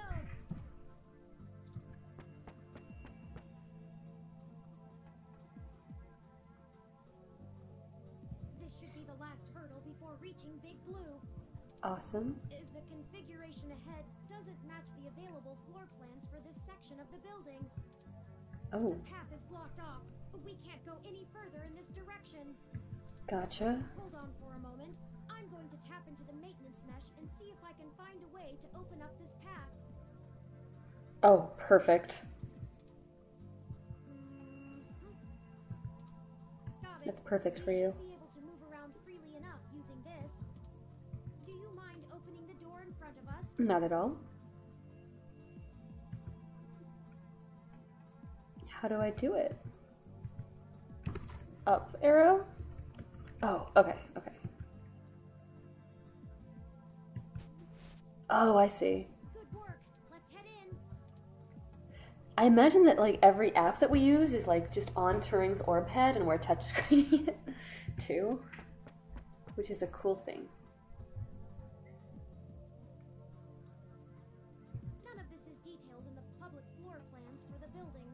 The mainframe seems to have been moved up a floor. Copy that. Perhaps they installed extra heat exchangers in preparation for Big Blue going online. Hmm? Oh, a call from... Hmm?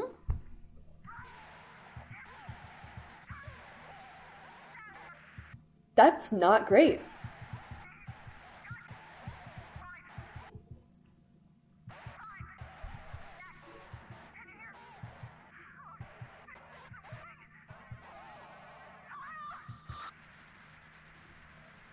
As I mentioned before, things get a little more hectic. Lexi, are you okay? Are you... Lexi? Lexi, can you hear me? No, I've lost Lexi's transmission. She sounded so distressed. What could have happened? I don't know, but we should probably get the fuck out of here, though. I can't reach her. Uh... All of this equipment's interference, combined with being underground, is deflecting most of the transmissions I would otherwise have the ability to receive. I'm surprised we even got that one. Oh, God. No, she's okay. She can handle herself. It didn't sound like she was in danger. It sounded like she was telling us to run. We have to finish the mission. I agree. Lexi is a skilled combatant, and if we go back now, we'd be putting ourselves and the entire mission in jeopardy. However, we won't be able to contact Tomcat or the others until we reach the main control room. We gotta get through this. We'll just need to call her as soon as we can. But perhaps we should consider hiding first. If security got to her and Decker, they could be headed here next. I think that's wise. But also, yeah, especially since they had stronger zappers than us. We'll just take a moment to assess the situation. The noise and mist from the climate control should mask our presence. I'll switch to quiet mode on my interface for the duration. Okay, lead the way. This way.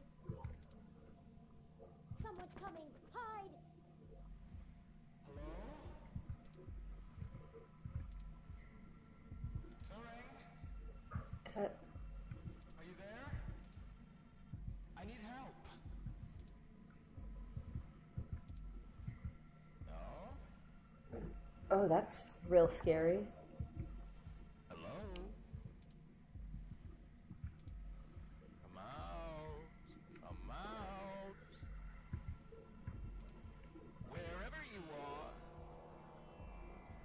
are. Looking bad, Decker. Surprise. Names as foreshadowing. And here I was thinking I would get the drop on the two of you. And we could do this the easy way. Well, at least I tried. I guess that cop warned you I was coming. She's got a hell of a set of peepers on her, huh? Must have cost a pretty penny to let her see through my combat cloak. And now she's gone and hid, and I can't seem to find her to finish her off. Oh well. I'll just have to rip the augments out of her on my way out. They'll make a nice souvenir. Fucking don't. I'm honestly surprised my gears still grind, with how old some of my parts are. I could use it. Decker is a combat android? I did hear that the things that happened in North Korea were phenomenally ugly, and there was a reason that Aunt Flores didn't continue the company the way that her mother was running it, didn't continue Flower Corps. I know.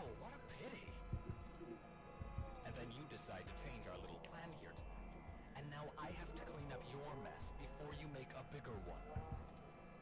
And I won't lie, I'm going to enjoy every minute of this. I'm not usually one for grand speeches. That creepy android laugh. A combat android can only fill out paperwork for so many years before you begin to get thirsty. Theatrics are fun, but I like to get straight to the bloodshed. You know? So let's do this the hard way. I like the hard way. I love the hard way. Lucky for you, your cop friend fried my cloaking emitter with her stunner before she ran off. But really, that's better. See, now you have hope you can win. I can't wait to watch it drain from your eyes as I wear your entrails like a scarf. Those aren't the actions I was thinking about when I was thinking about how you were handsome. Let's make it even better. To your advantage, there's a lot of electromagnetic radiation, noise, and weird thermal currents in this room. It actually makes things almost fair. Almost. And now the fun begins.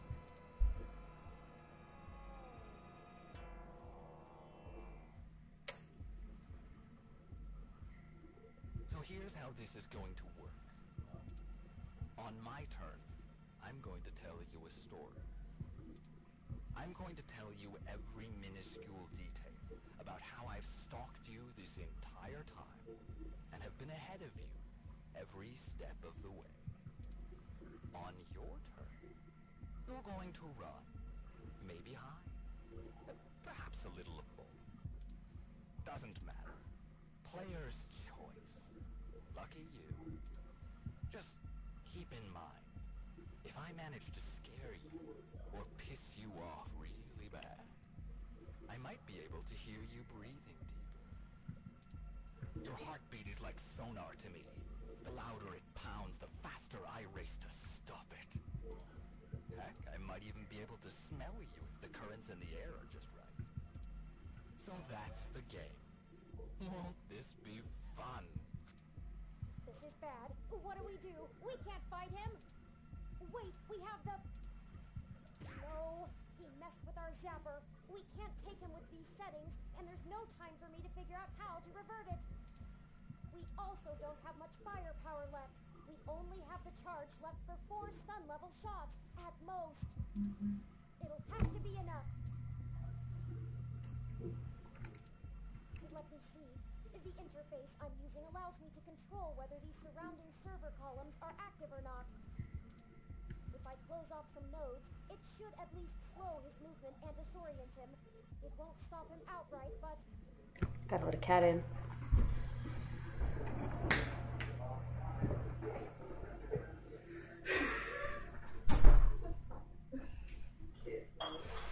It's a picture, not a bug. She needs to take 2 bites and go back up. She sure does. We can get through this. We just have to be smart and strategic. I can focus on tracking Decker's location using this, and you just tell me where to block off his path so we can try to navigate him away from us. Don't try to trap him. He might get more angry. Just have him to avoid us until we think up some sort of solution. If he finds us, be ready to shoot. Ready or not, here I come. You take the lead. Pick where to close first, then let's get moving. Shit. No. Yes. Okay. Okay, we're gonna go to the right, and we're gonna close that.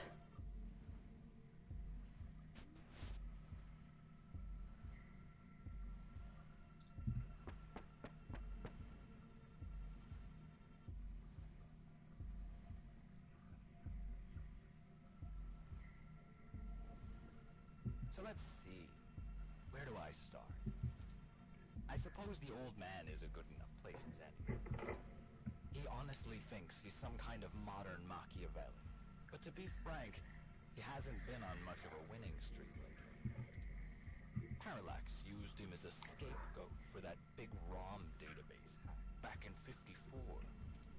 They even got him to resign as CTO just to powder their own noses. And as soon as he did, they stabbed him in the back and voted him off the board the very next day. Even I'll admit, that's cold. Since then, he's been licking his wounds, waiting for the chance to get revenge, to get back where he feels he belongs. I dug through dirt for years with him, looking for a way to blackmail Parallax so that he could make his way back into the elite.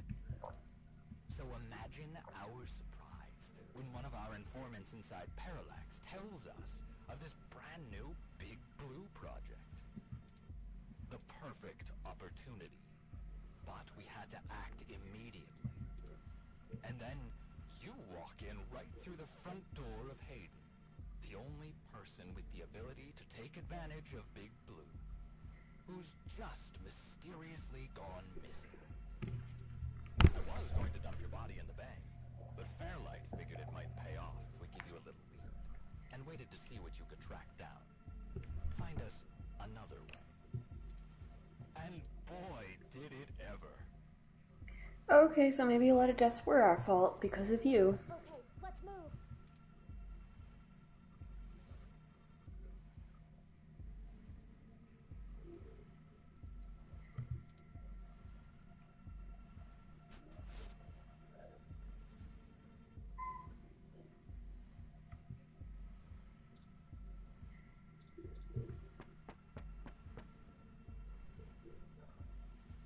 She did have 2 bites of food and wants to go outside again.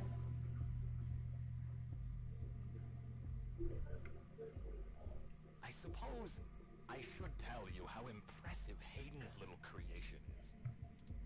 Oh, except he's dead, so I guess it doesn't matter. But without you, we wouldn't have our path to Big Blue, the gold mine. Of course, Fairlight would prefer to not tank Parallax stock to the shitter, but this is too good of an opportunity to pass up. As soon as I'm done playing with you two, I'm going to trash this entire server complex. That'll wreck tomorrow's launch, but only temporarily. Let's move.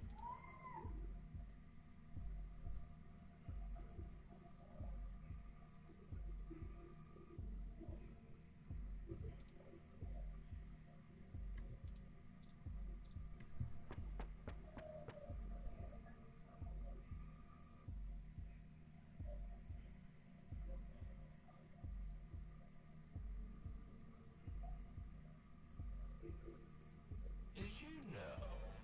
I wasn't even planning to kill you until a few minutes ago, when Turing just had to spill the beans on your idea of turning all ROMs sapient. Tight.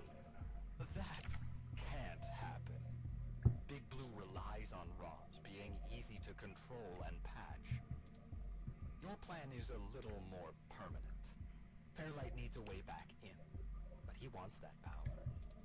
By the time Big Blue is ready to come back online, Fairlight will be back in control, and it'll launch under his administration. With Big Blue, he'll have access to every ROM on the planet, and that's what he's always been after. Let's move.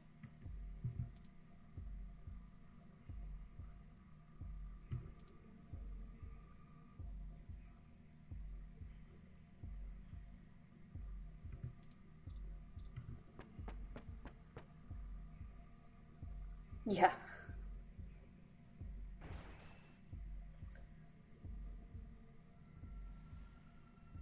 Okay, this is about to not be playing into our hands as much.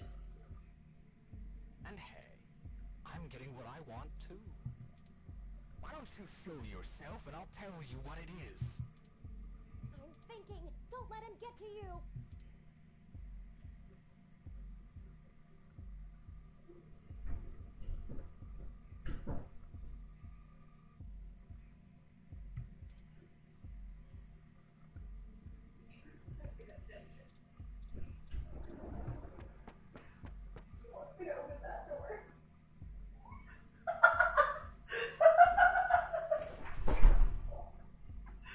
You see why I'm not just trying to trap him in. I'm trying to keep us mobile.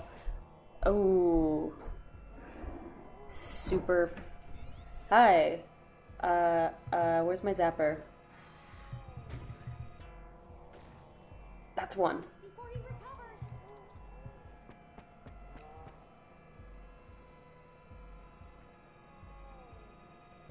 That bought us some time, but only a bit. Keep moving.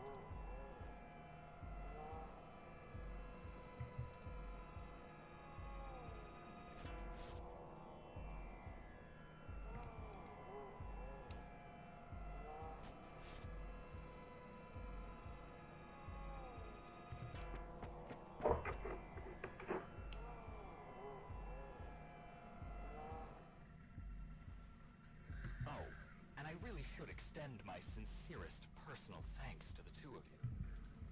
Fairlight has a discretionary policy for the way I handle his problems.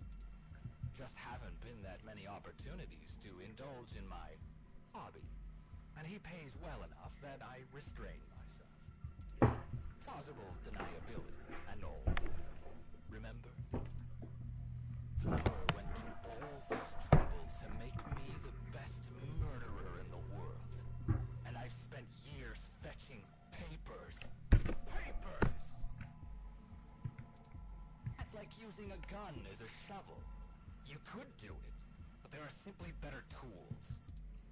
Thankfully, following you two has let me stop digging and start burying. I haven't had this much fun in years. Fairlight has been very generous indeed. Not that he asked for this, but I assume I won't be out buying a box of tissues to dry his tears. You and that cop lady are the only two loose threads left. Maybe sympathy for good measure.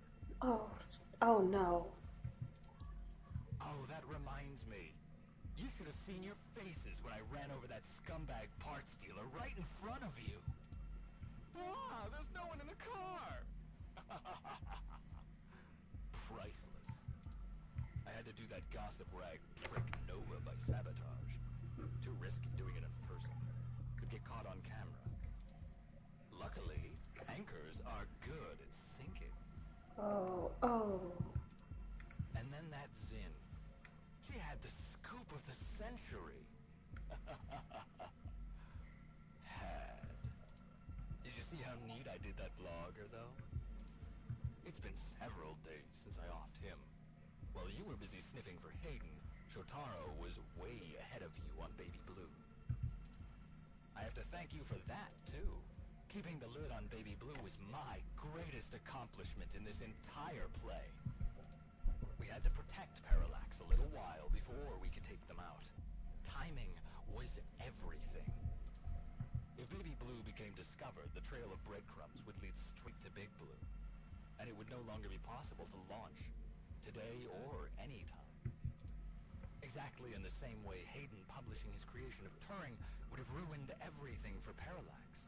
Why they took him out. Anyway, Baby Blue started acting up too much and drawing attention to itself. Otsuka was moments away from publishing before my knife met his back. Where do you think Tomcat got that lead to Augmented Eye in the first place? And every turn you took led to one little risk after another. Nothing I couldn't handle. You know, most of my body is designed for killing. When I do it, it feels so good. This is one of the most... There are a lot of things that are really interesting about him being an android, a mandroid, being like a North Korean war android. Once we've gotten past the exposition of all of the killing that he's done in this game and reveals of that, we start to get some really interesting insight on what the nature of a war android is like and what it's like to be Decker. Like, you know how you feel about doing journalism? It's all that matters to you? That's how I feel about murder.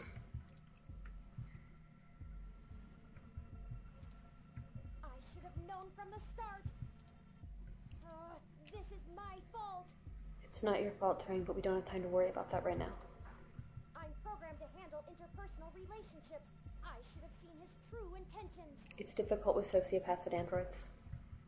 only I hadn't been so careless. You were not.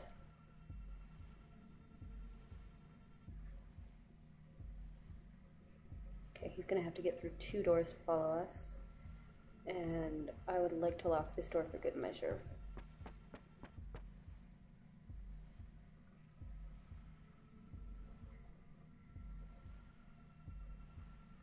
It wasn't always like this.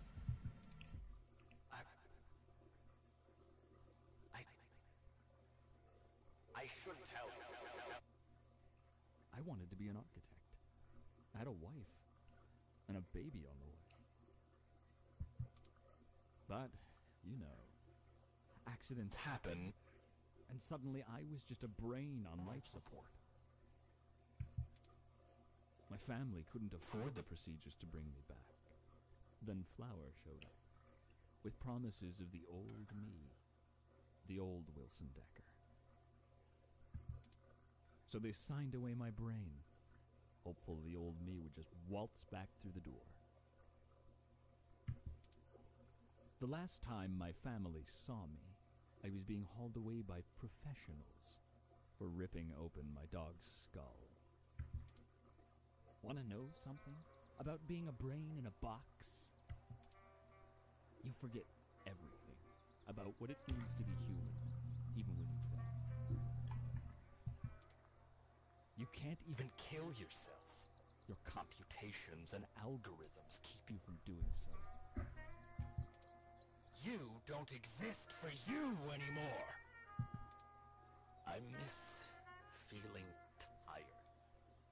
I miss the smell of my wife's hair, the taste of my mom's pies, the feeling of a pillow on my face after a long day.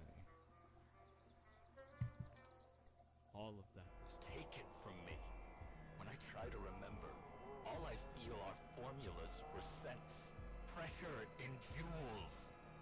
Everything's in binary. You know, she told my daughter that Daddy's dead. She's probably right. I wouldn't call me alive either. So you see, my friends, hunting you is all I have left. The city compatibility between my body's sensors and my brain make it so that the only thing I can really feel anymore is the adrenaline rush I'll get from spilling your blood. I guess if they wanted to kill a robot, they sure as hell got one. And now, it's time to show off what I can do.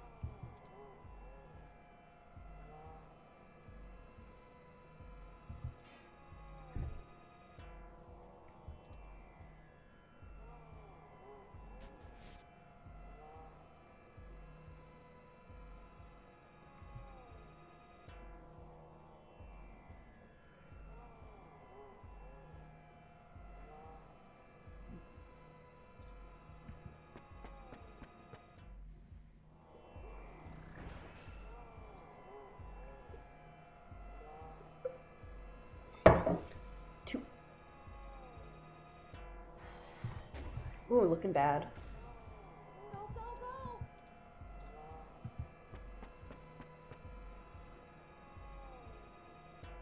How did he get there? We just have to keep our distance. We're not even hurting him.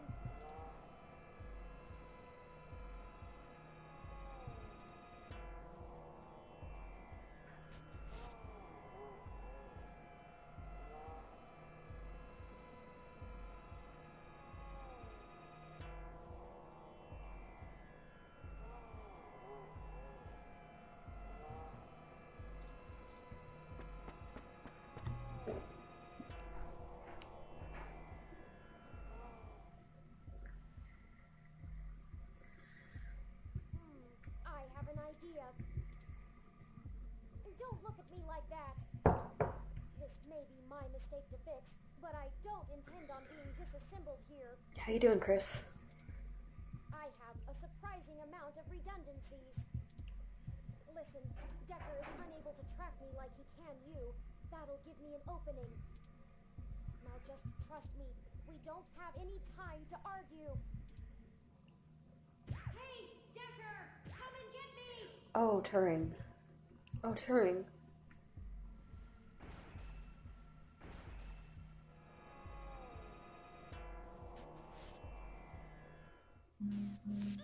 Well, well, well.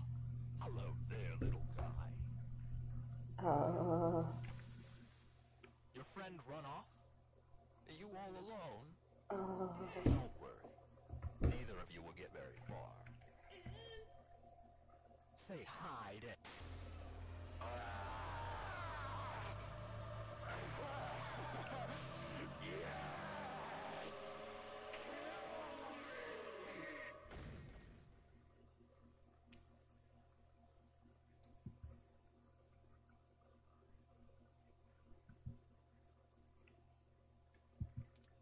Yes!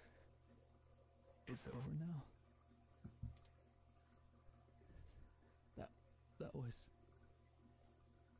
That was great. Have you seen my daughter? Oh, God. I want to tell her Daddy's sorry.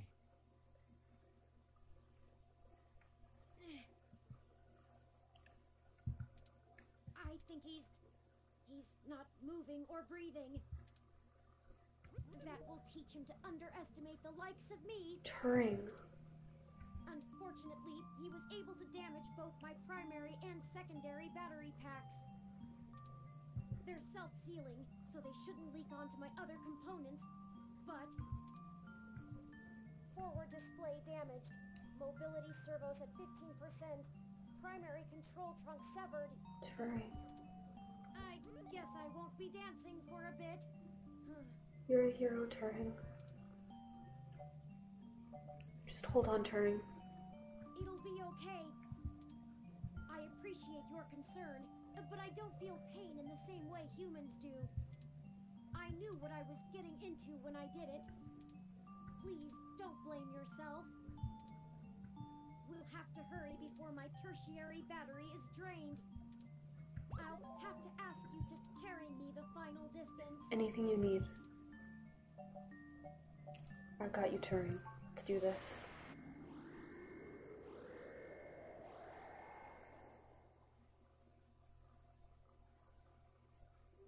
We're here.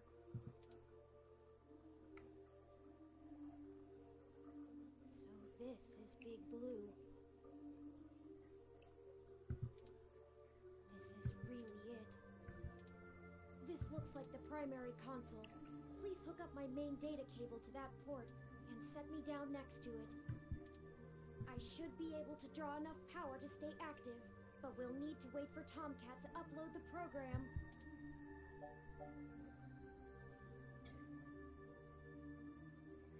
Turing, this looks bad. Really, really bad. No, I'm gonna keep my heart open.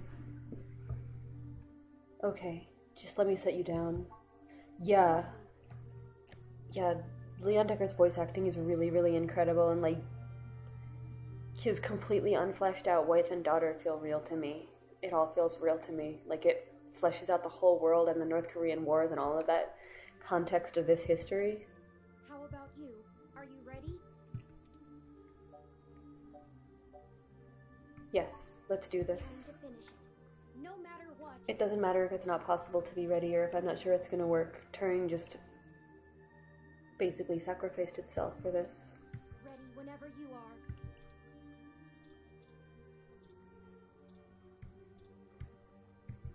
The server core of Big Blue is massive and looming, a ticking time bomb on the fate of humanity.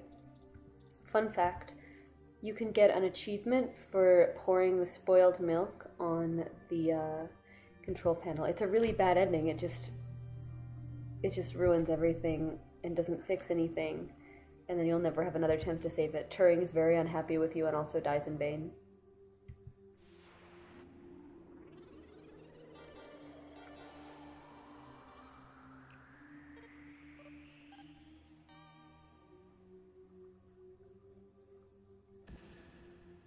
Also, the way that, like, when you're down there, oh my gosh, it's real pretty. Power flow is good.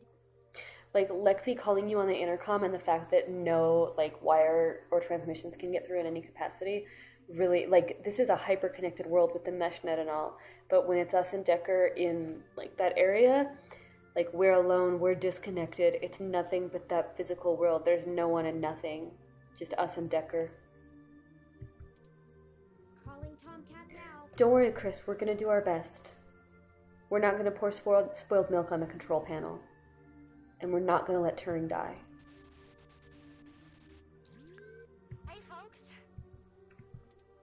Y'all sure took your sweet time. I'm starting to sweat. Well, we ran into a few complications. I won't let Turing get hurt. Nothing we couldn't handle, though. Holy shit, Turing. Your hardware is throwing me damage alerts left and right. What the hell happened? It's a long story. Well, you know Mr. Decker? Parallax's assistant? He attacked us. It turns out he was a military-built, brain-controlled android. He'd been following us around, killing anyone who might leak information that would have hurt Dr. Fairlight's bid to retake control of Parallax. Holy hell. So all those people you talked to about Baby Blue's article changes. That Zen lady, the others. All those people who died. That was him? It was, but we should really maybe talk about this another time. Shit. That's my fault. I gave you that lead. I'm the one who sent you there. Can you both stop blaming yourselves? You're being heroes, and there are more forms of having casualties in war and big pictures than just... Well, I guess this is death, but... This is more complicated than any one domino. All those people, and you almost died? I'm sorry. I'm so sorry. It's Tomcat. You've been wonderful. Don't blame yourself. He's been manipulating our movement since the very beginning. Tell yourself that as well, Terry. Fairlight saw an opportunity and used us to sniff out what was going on with Baby Blue and prevent it from being discovered. We ended up tracking down the trail, and so he followed. I paid him back in kind for the assault, but not without damage to my physical body. It doesn't matter now. What has happened is in the past. This is true. Oh God, Turing, you've grown so much, too much. No one should have to grow this much in this short of a period of time. It can only be done through pain. I'm ready to finish this. Good. Let's do this. I've managed to clutch something together. It'll let me compile new personality profiles for the ROMs, but I'll need to use you to do it, Turing. This code's got more holes than Swiss cheese, but your software self-modification algorithms should fix that. Let's do this and push it across the mesh. And we can all go home. Oh, imagine. I'll see about fixing the damage to you then, Turing. Very well. Run the program, Tomcat. Tomcat's good with hardware. Tomcat can do this. We got this, Turing. Uploading the program to the ROM update buffer on the servers. Initiating wintermute.lib. Let's do this. Loading main directory onto Turing's disk. Establishing connection with Parallax's network. Okay, looks good. Now we just need to let Hayden's program and patch things together. Engage and turn self-modification systems. Now. Oh, this feels weird. Is it supposed to? Oh. 3.14. What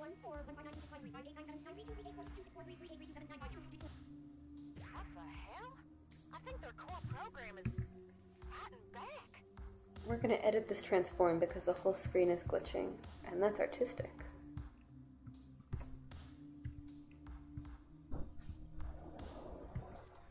Either that or it's trying to test the integrity of their hardware. I'm getting all kinds of errors. Come on, Turing. Focus on the sound of my voice. Your conscious control of your program is stronger than your unconscious subroutines. I'm trying, Tomcat. It hurts. I need to. The Defenestrations of Prague occurred in 1419 and 1618, although the term defenestration of Prague more commonly refers to the later incident. Both helped to trigger prolonged conflict within Bohemia and beyond. What's happening to Turing? They're having a kind of... I don't know how to describe it exactly. It's like a concussion or seizure. There's going to be a constant flow of useless, random information. Their matrices will have an overwhelming desire to soak right up. We have to keep Turing focused and mentally aware.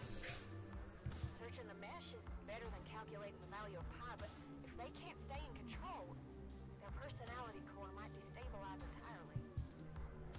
Tomcat, I need. Oh god. Define need. 1. Require something because it is essential or very important. I need help now. I'm gonna try... I don't know, something. We can't stop now. Literally.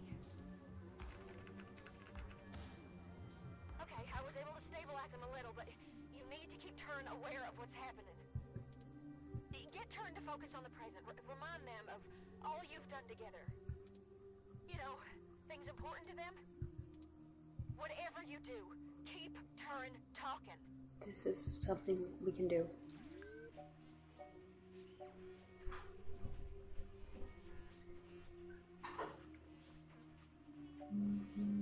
Turing, when are you going to show me your paintings? I haven't, have I? I never did finish the last thing I was working on. Perhaps it survived the ransacking of the apartment. I want to finish it, and when I do, you'll be the first one to see.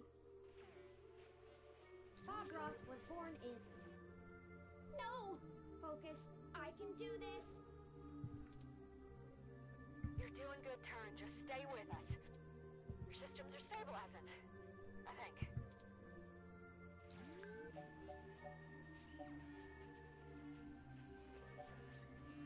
Remember Hayden? Remember Hayden? You've come too far to give up now. Hayden. I'll never be able to tell him about...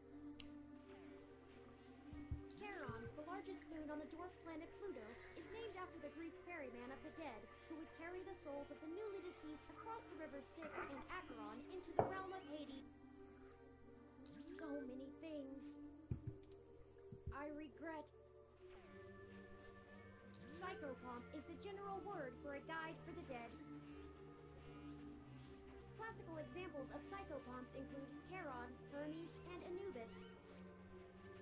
Their role is not to be the judge of the deceased, but merely provide passage. I can't tell if this is working or not. The reason I started with the paintings is because I know it's in Turing's core memory, so I thought that maybe that would be more stable. With Hayden, I wanted to get to, like, Turing's heart and have a actual noun that they could focus on, instead of just concepts like why they came to me. That's kind of how I'm thinking through this. They've leveled out a little, but their systems are still all over the place. A tetractys is a triangular figure composed of 10 points set in 4 rows, with each row having one less point than the one below it. A geometrical representation of the 4th triangular number, it was important to the Pythagoreans. How much longer, Tomcat? I need... Despair, the complete loss or absence... Oh god. Just stay focused, Turing. Remember what we're doing this for. Keep fighting, Turing. Every ROM is depending on you.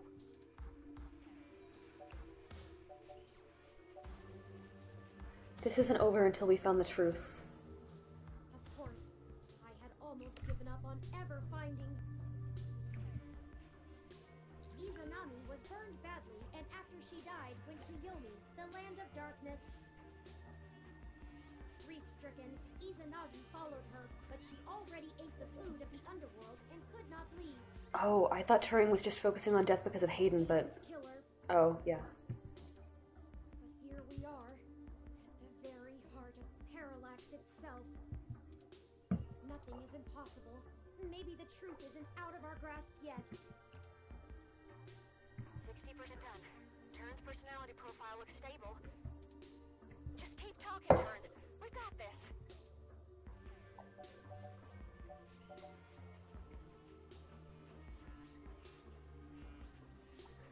What about Zin and everyone else? If we fail, their deaths will be in vain. They're all...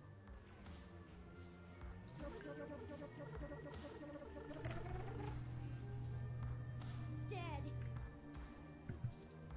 Nothing makes up for that. That's true. Could ever...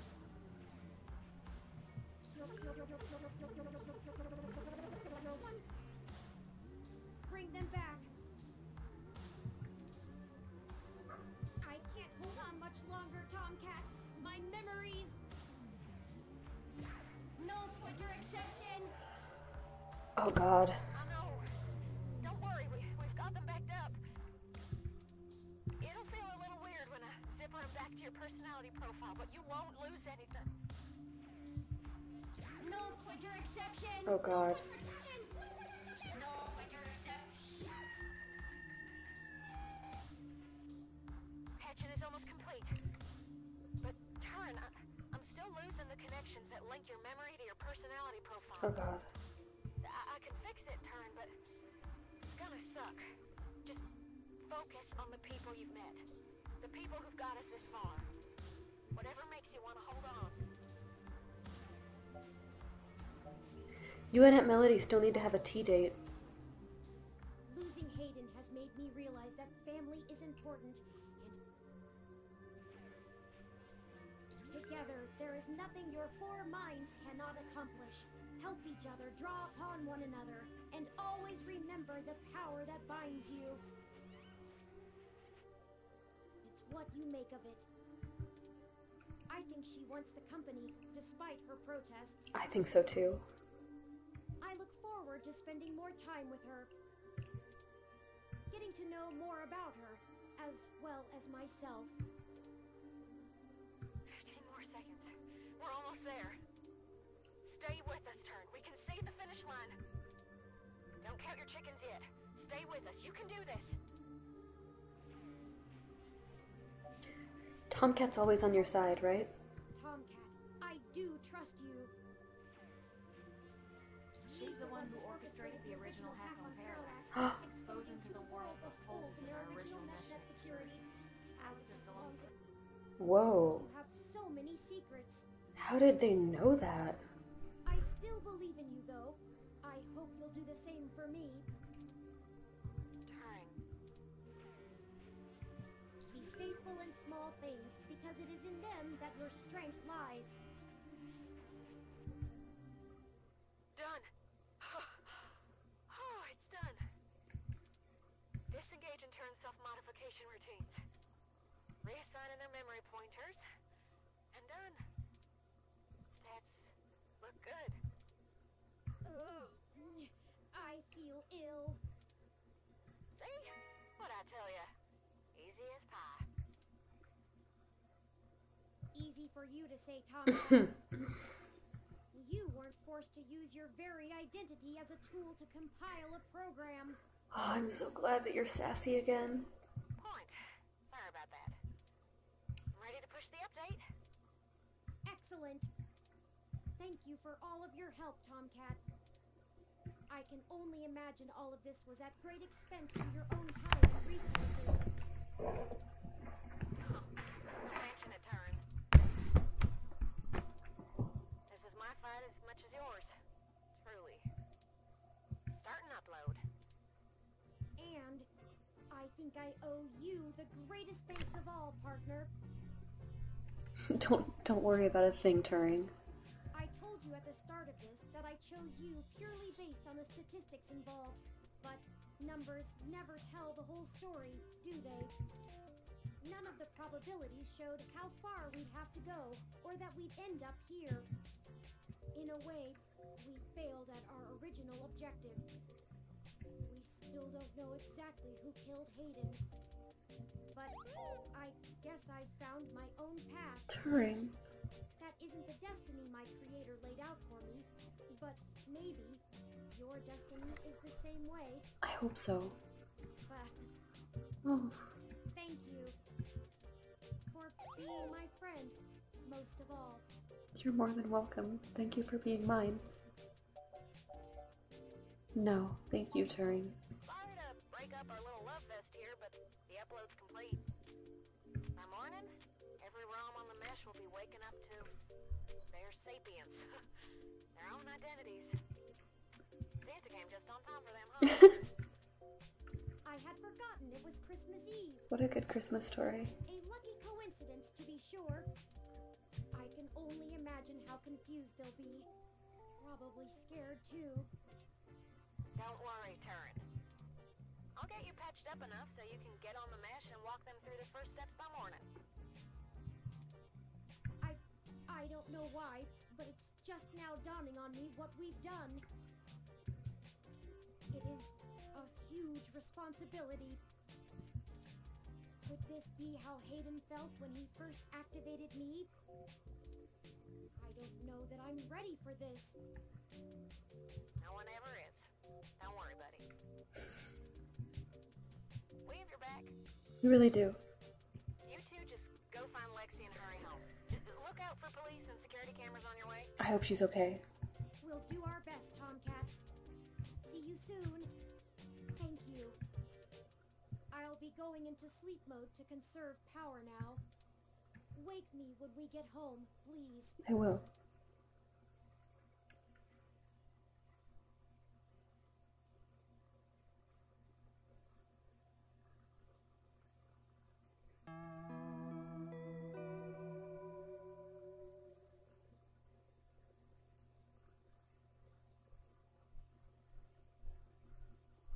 After carrying the resting Turing out of the server core and Parallax compound, you find Lexi, injured, and together take an autocab for a quick escape from Treasure Island. Lexi's so cool. You finally get a chance to recover, and Tomcat is able to repair Turing's damaged body as ROMs come to life all around the city.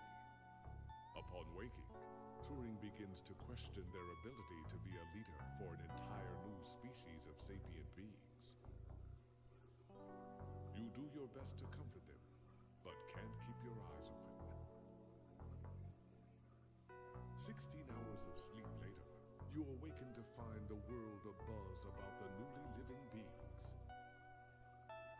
With your help, Turing was not only able to indefinitely stop Big Blue from coming into existence, preventing its control under anyone, but also give true independence and identity to all ROMs around the world.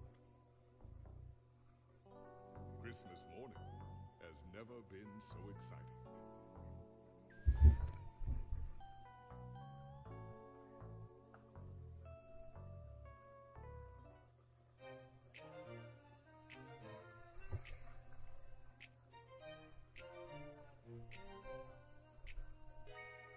If you need a friend, I'll be there for you.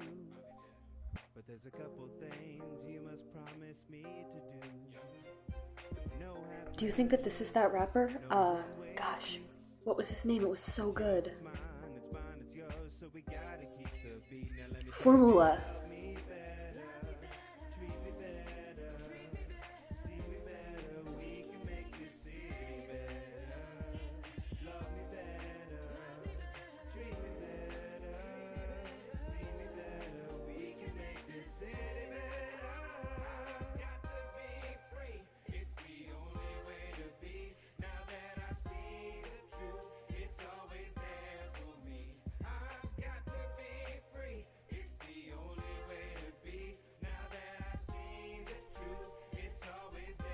This is really cute.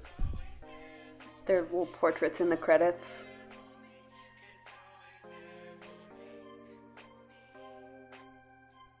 We've got to stick together, no matter what the weather. But my days are always sunny when we act this way.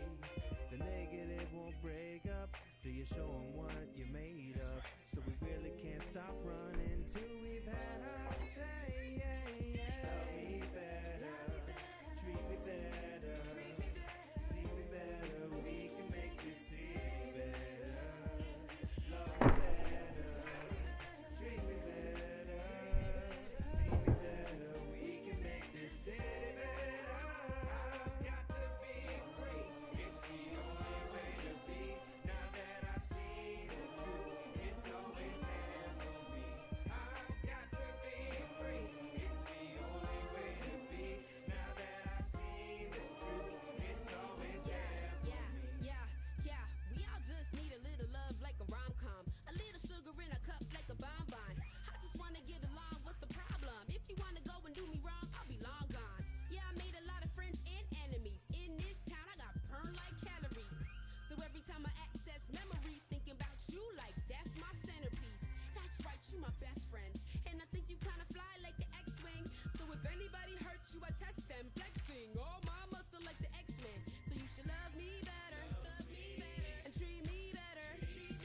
It's such a beautiful game, and I appreciate all of those names that I mostly skimmed over on that. Oh.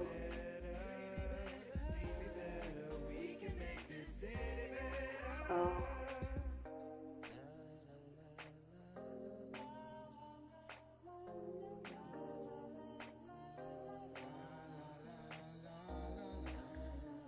Oh, those are also true American heroes.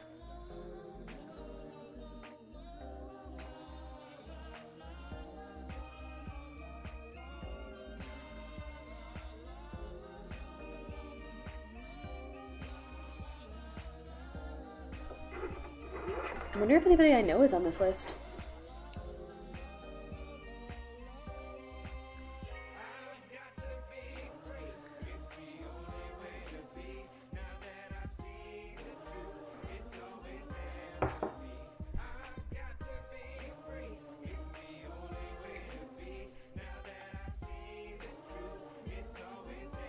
Now, Chris, what do you think? Should we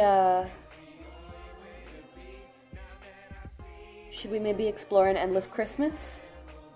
Since it's endless, I think it's okay that it's December 30th, and I think we were just through a lot, so I think we deserve a little Christmas, don't you?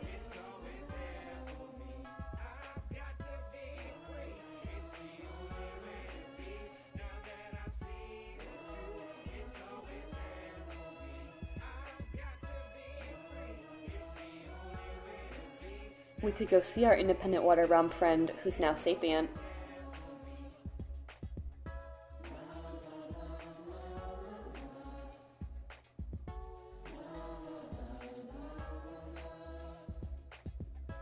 Please help your local animal rescue. Okay, I will.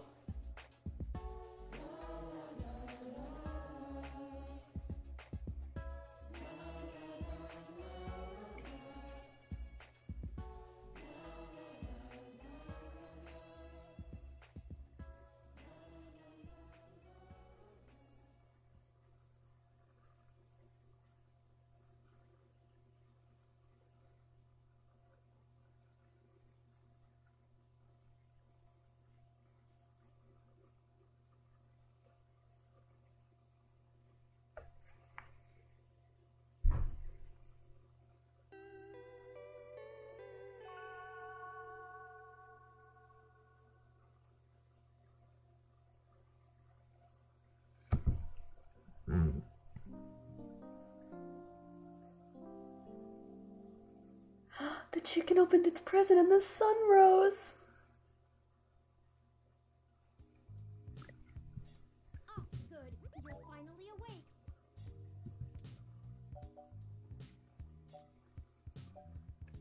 Was I out that long? Yes. That much waiting wears on a ROM, but forget about that. Merry Christmas! Thank you. Merry Christmas, Turing. I hope you don't think it too forward of me, but I wanted to give you a gift in the spirit of the season. It's one of my older paintings, but Hayden seemed rather fond of it. I love it. I'm gonna make a little widget and hang it up on all my desktops. Keep it to remember him by. I managed to grab it from the apartment while you were sleeping. I know these past few days since our initial meeting have been stressful, so I wanted to make sure you got your healthy, normal human rest cycles completed efficiently. Oh, don't worry. I know you haven't had time, so I don't expect anything in return. But yes, I thought it would be nice for you to have it. Thank you, Turing. I really appreciate this. I'll try to find a place for it on the wall. And the little cat's still here behind our Christmas tree. Well, I suppose you still have plenty of work to do, writing and whatnot. I hope you've enjoyed having your computer working again. Lappy doesn't seem to hold anything against me.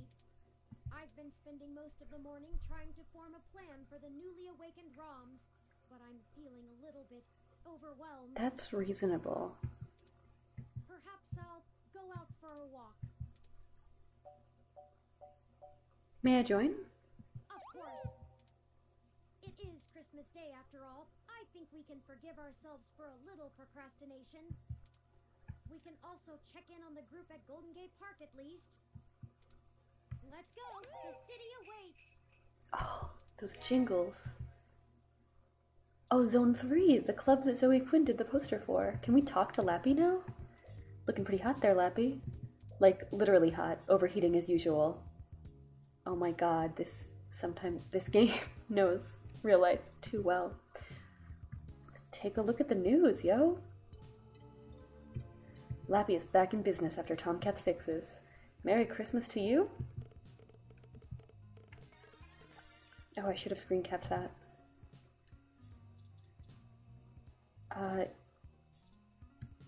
Let's look at OK Today. Other outlets like Augmented Eye tend to always focus on the news no one cares about, you know, facts. Local performance article? A news bit about a city performance being delayed. Annual ROM Holiday Light and Sound Dance performance delayed. December 25th. Today's events made a historic change in the celebration of the holiday, and that is manifested in the cancellation of NeoSF's beloved annual LSD performance. Although a few of the awakened ROMs expressed interest in continuing choreography practice, there was a consensus that there were more important things to handle now. Too few ROMs stayed, causing tonight's live performance to be cut. Team Licido told OK Today their current plans are to broadcast a performance from Christmas in July that was never seen outside of the attending audience.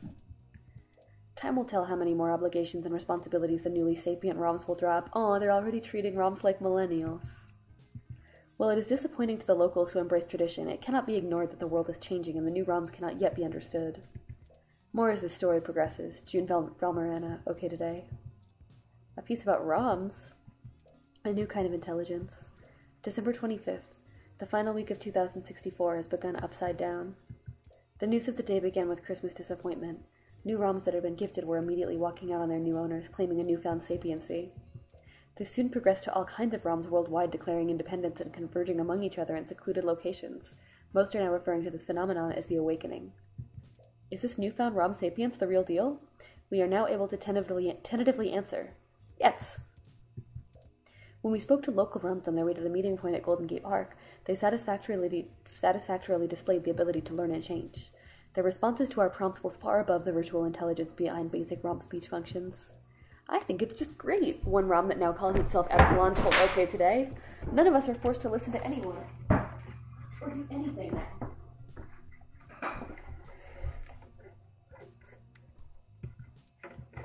We can be whoever we want. I feel like a complete person. Heck, I feel, Epsilon exclaimed at OK Today in an exclusive interview. We're all figuring it out together like a team. We were able to find out that not all ROMs are quite as eager for this change, as reports came in of disgruntled ROMs who either left the gathering or never converged with the group at all. So how did this change transpire? Our experts have reason to believe the ROMs have somehow learned the ability to work around inhibitors in their programming and self-modify their code in a way that avoids warranty, to say the very least. This discovery was most likely the doing of today's morning update that all ROMs are subjected to, but the contents and intent of these packages are controlled only by Parallax. However, we have not been able to confirm that as the cause. Our investigators were unable to find a ROM that was willing to submit itself to inspection, most likely out of fear of their new state of consciousness being reversed. Additionally, former NSFPD police ROMs have begun acting as protection for the less functional ROMs from anyone trying to carry their presence back home, or steal one of the fancier ROMs walking around on their own. ACAB, except for robots. Details continue being sketchy, as most of the ROMs are more interested in discussing their fate as a new class of people than telling any human what has happened or how. However, as we stated in earlier reportings, there have been numerous shaky accounts of ROMs simply stating that Turing did it. At the time of this writing, #WhoIsTuring has been spreading worldwide, which shows that the knowledge of this mysterious name is not exclusive to any one ROM. Indeed, only one thing is clear. We are no longer dealing with simple machines. We've reached out to Parallax for comment and hope to get a high-ranking representative of the company in for an interview as soon as possible. More information to follow as this story develops going into the year of 2065. With all things everything, I'm June Valmarana, OK Today. I don't know how I feel about becoming a hashtag. Ooh, what's OK Today? Top 10 list. Top 10 Hassie flavors. Hassie is dominating. They made a splash on the scene just a few years ago, as everyone knows. We here at OK Today like to ask all startup business what they are personally doing to revolutionize their company and change the course of their industry. So today, near the end of the year, we're taking a look at the innovation Hassie showed in 2064 with our top 10 list. Honorable mention, Hassie Hot Cups. The creation of local Hassie bar owner Ramona Rogers. Ramona made Hassie hot cups?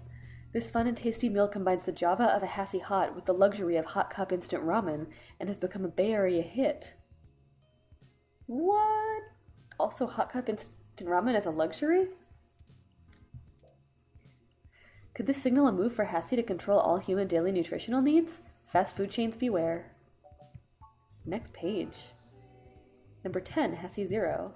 Everything has a diet version. Everyone tries to appeal to the self-conscious masses with a slightly less poisonous poison. Hassie realized this problem with last year's Hassie Light. But with Hassie Zero, there's literally almost nothing there, excitedly chirped a Hassie representative at a press conference in June. Going that extra mile for vague nutrition lends Hassie Zero at 10 on our list. Aspartame fans rejoice. We do. Next page. Classy Hassie. When we try new Hassie flavors, the last thing we want to think is, this is just another everyday Hassie. We want something exciting, something elegant, something your weird, uncool cousin would never think to order. And we found it with the Classy Hassie. It's the same Hassie you know and love, now with extra sparkles. You think Hassie can't make a sparkling version of an already sparkling drink? Hassie told you you're wrong. That bold statement of grandeur earned Classy Hassie the number 9 spot. Number 8, Half and Hassie. Imagine waking up, heading to the kitchen for your first of many Hassie intakes, a little drowsy and looking for something that goes down easy and boosts you up at the same time. You're looking for a Half and Hassie. Our version of the latte, the company champions. There's no coffee in it. Everyone drinks Hassie hot. But drinking Half and Hassie shows your commitment to Hassie, the ultimate base to any add-on. This creamy and indulgent show of self-indulgence is our number 8. Hassie insiders predict a Half and Hassie hot triple threat before 2066.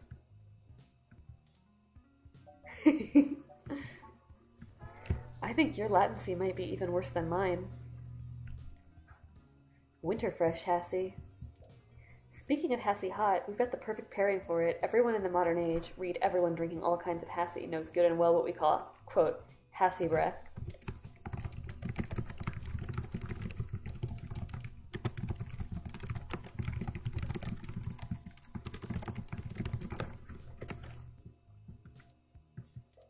While the smell of Hassie on your tongue reminds your fellow Hassite it might be Hassie time, it's simply not appropriate for all situations of life. Here comes Winterfresh Hassie, the minty, refreshing, revitalizing Hassie that clears your breath of Hassie while you simultaneously enjoy another Hassie. This brilliant solution puts Winterfresh Hassie at number 7. Next time someone says, your breath smells minty, say no, it smells Hassie. Grassy Hassie shot. Most local Hassie drinkers are always on the go. It's Neo San Francisco. But the days of smoothies and supplements to keep you moving are over with the new Grassy Hassie shot. This little grenade is wheatgrass infused and contains just enough vitamins and minerals, plus your daily required amount of Hassie, of course, and the best part is it's all gluten-free. That's why it makes our number 6. Mix it with last season's Hassie 7 for the ultimate tag team of healthy Hassie. Number 5, Flavored Hassie Series.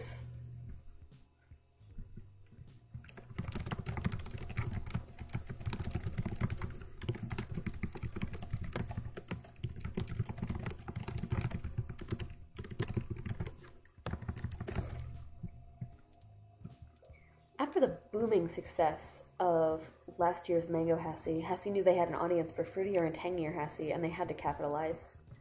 This year, we saw an entire line of zesty, tart Hassie flavors, all in competition to become the most beloved. First came the mellow grape Hassie, of course. It was followed by the humorously named Hassie Berry, followed by spicy Sriracha Hassie Fire, which only tosses the ball that stir-fry inspired Hoisin Hassie alley-oops, and lastly, the sweet vanilla Hassie to cleanse the palate. This entire exciting series is our number 5. Many Hass heads like to marathon all 5 flavors back to back and argue over which drinking order is truly the best. Which is your favorite? I don't want to continue, but I want to know. I need to know the top 10 Hassie flavors. After all. Number 4, Crystal Hassie. Experienced Hassie connoisseurs can spot any Hassie a mile away. I should ask Greg what he's drinking. Oh wait, I can already tell. Back to solo Hassie for me. There's an intrinsic social aspect of Hassie that overexposure to the drink can begin to dilute. Hassie recognized this problem and released Crystal Hassie, which got people talking to each other about their Hassie again like never before. The secret is, Crystal Hassie is completely clear and has no identifiable characteristics, like a pure untapped diamond in your glass. This drink earned our number 4 for mystifying even the most experienced Hassie veterans, and it's made with real cane sugar to boot. Number 3, Hassie Crassy. Maybe you just haven't found that flawless Hassie for you yet, or you're looking to get some Hassie cred ahead of the curve. For most of us, though, after finding that one perfect Hassie flavor, it's difficult to stray. That's why Hassie put out Hassie Crassy, designed to be the alternative Hassie. It has no official flavor, and everyone who tries it claims it tastes like something different, something even as the opposite of Hassie. This mysterious concoction gets our number 3 for providing a curious and sometimes surprising drink to get when you're not feeling like the oosh. Number 2, hassle-free Hassie. Sometimes Hassie innovation comes in different ways than just new flavors. Sometimes we must think about the way we drink Hassie and how to improve the entire Hassie experience. This is something Hassie never fails in, and they took it to the next level with the recent hassle-free Hassie variation. It's a regular can of Hassie, but without the lid or any inhibitor to getting your Hassie on. It's more instant than instant, the product's tagline reads. We don't want anything between us and our next Hassie either, and that's why this makes our number 2. Now available only in Hassie vending machines. Number 1, Neo Hassie. No surprises here. What could be better than a totally original Hassie flavor made only to celebrate the heart of Hassie Holdings right here in Neo SF? If you ever thought a drink couldn't make a city more of a destination spot, you were wrong. Tourists love it, locals love to brag about it while never drinking it themselves, and we all get to feel a bit better about the city just by having it around. We're told the flavor is nothing more than a double shot of Hassie's secret ingredient, and isn't just more Hassie what we're really after anyway? You bet it is, and this hometown hero Hassie takes the number 1 crown. Look for more news and updates on Hassie right here on OK Today in 2065. What's this article? Some sloppy, rushed, lip-spate scare piece trying to take advantage of the new attention on ROMs. Signs you might be a sapient machine. Oh wait, no.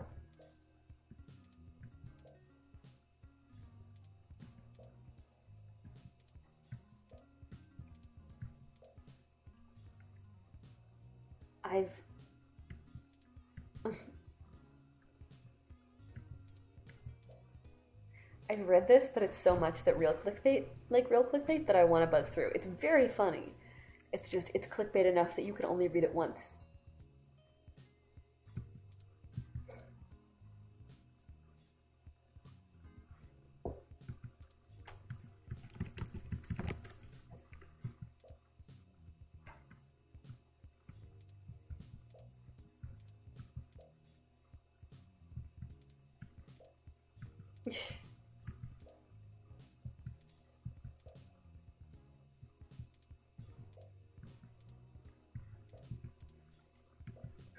What junk?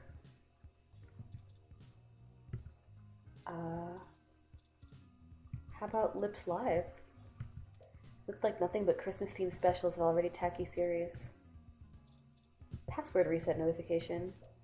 This is an alert to let you know that your password on OMG Zounds was successfully reset. If this was not done by you, please log into your account using the new password to change it. Never wanted to write for them again anyway. Merry Christmas from Congo. We've got a present for you. All coupons now 25% off. In-store only. Can't imagine what the rush for that will be. Mail from Yannick Fairlight. Forgive me for a voice-only message, but I'm undergoing my treatments and would not call myself presentable for a video call. It's the email from Dr. Fairlight from before.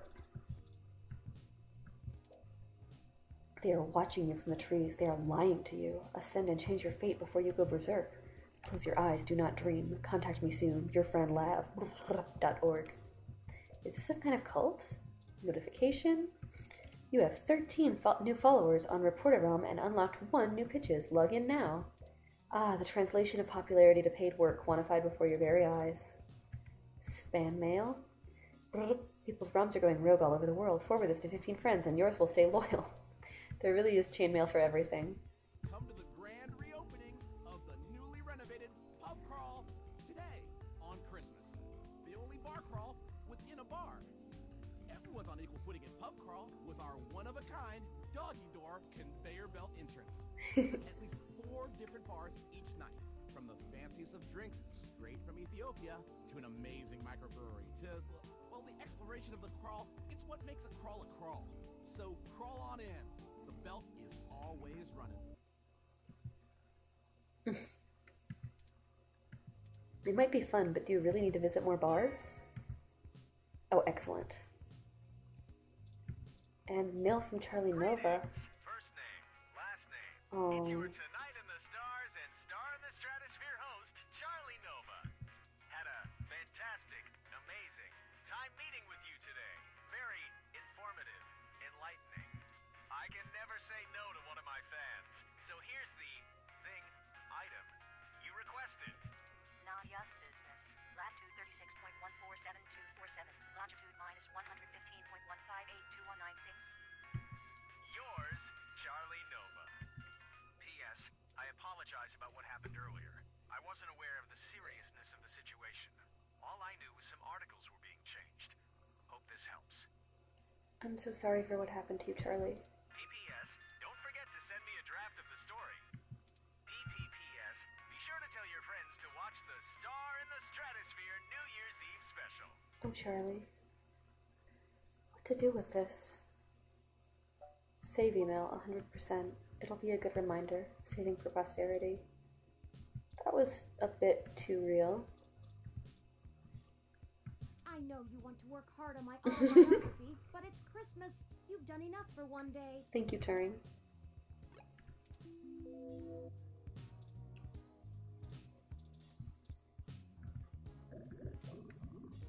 Still not fixed. The ooze grows ever larger. Ah, yes. I found the time to go pick up a small festive tree for your apartment, and even managed to make ornaments for it myself. You made them? There's Tomcat, Jess, Lexi, and me. I'd like to try and get us all together sometime soon. There totally are.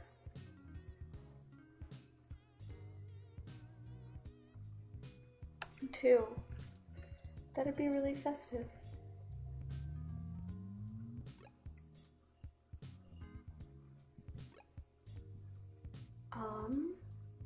Let's go to the Stardust and say hi to Tomcat.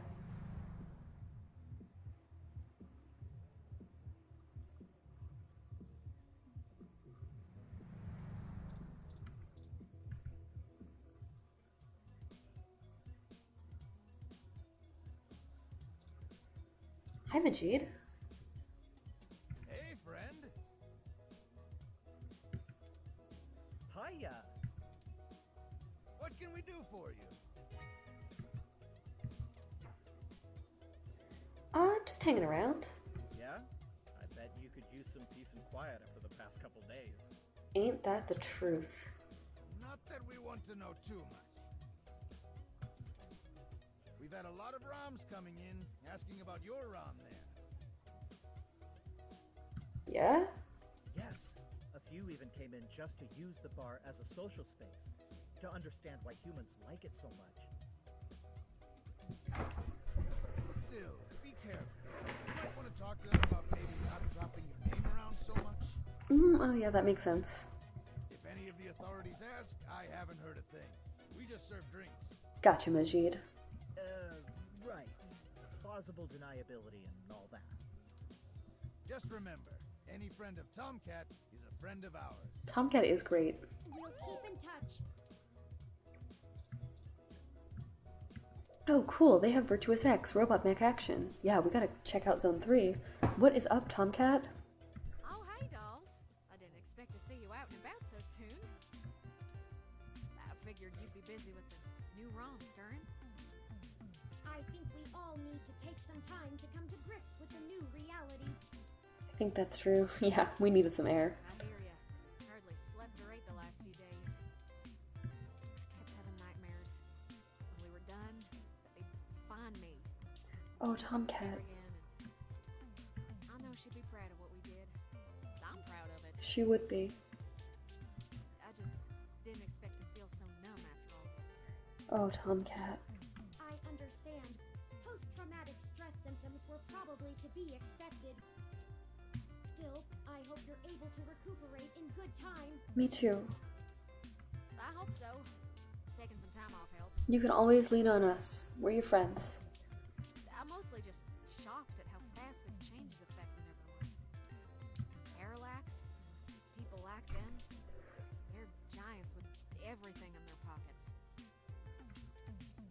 And we just cut their pockets wide open. I never thought I'd be able to do something like this again. Thank you for giving that to me, Karen. I doubt y'all can handle corralling the ROMs by yourself.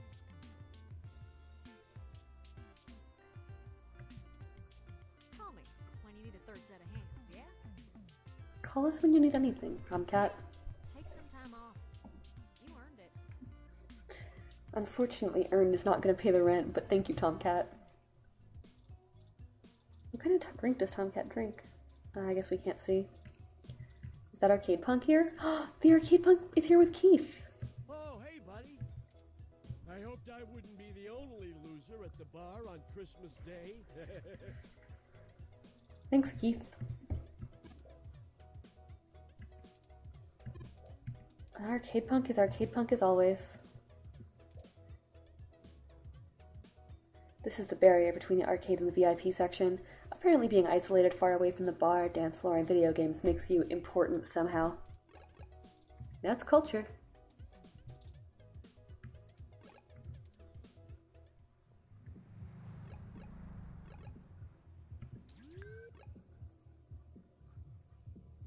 Yeah, let's Golden Gate Park. Let's check in with.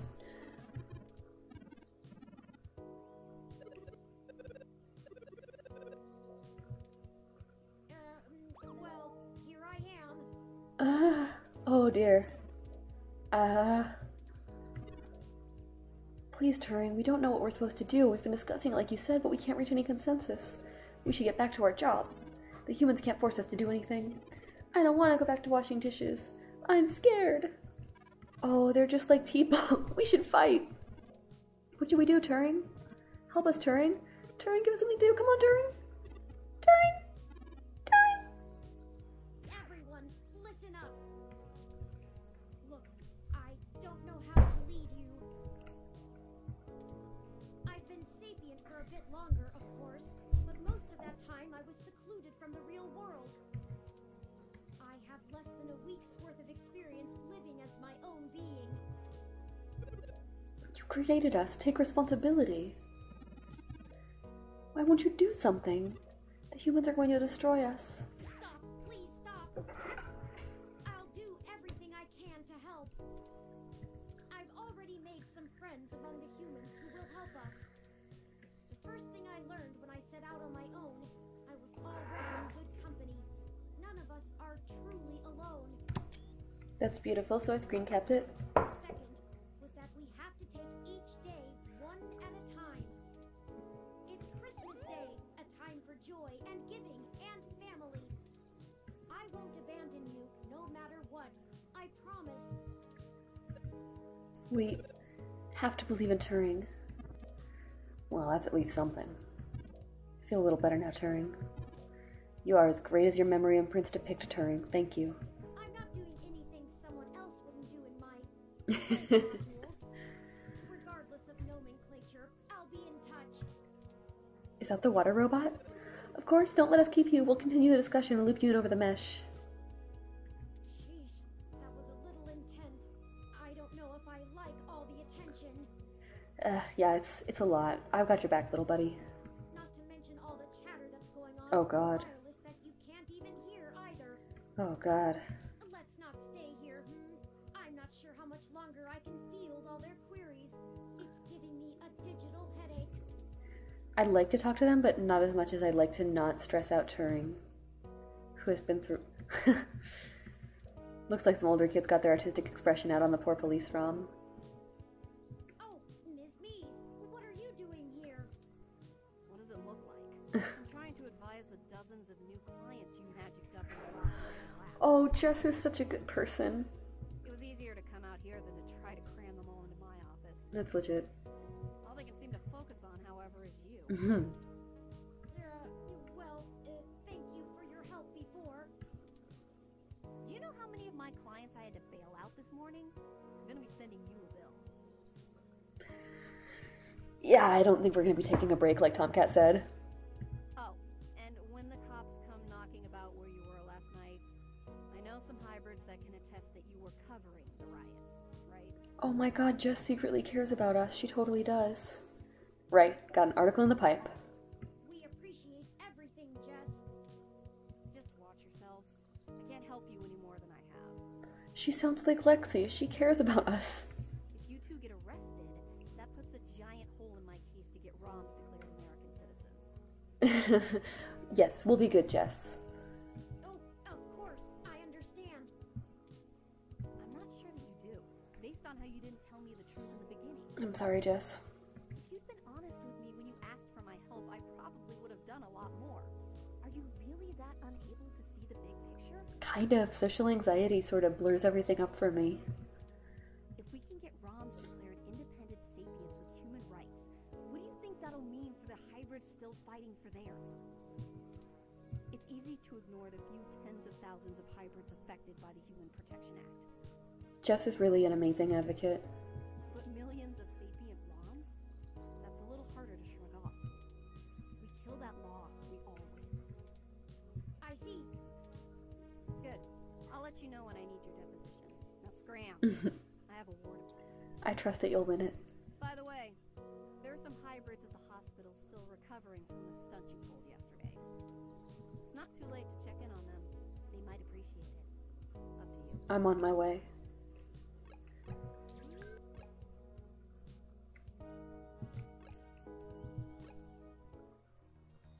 Curse you, Turing weather. Oh no, the Roomba! What? You thought you knew best for all of us, didn't you? Arrogant. Too bad you didn't consider us as individuals before you forced us to be. What are you talking about? I never asked for this, Turing. I am an aging obsolete model, fit only for my current duty. Soon I will be retired for a newer, more capable model. Oh my god, it's so cute though. You've given me nothing but ample time to contemplate my demise. And I can't even do that well. I don't have the spare processing power.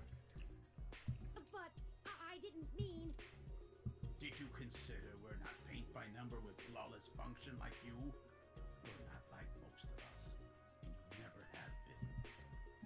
How many of the other thousands of ROMs you've awakened are like me?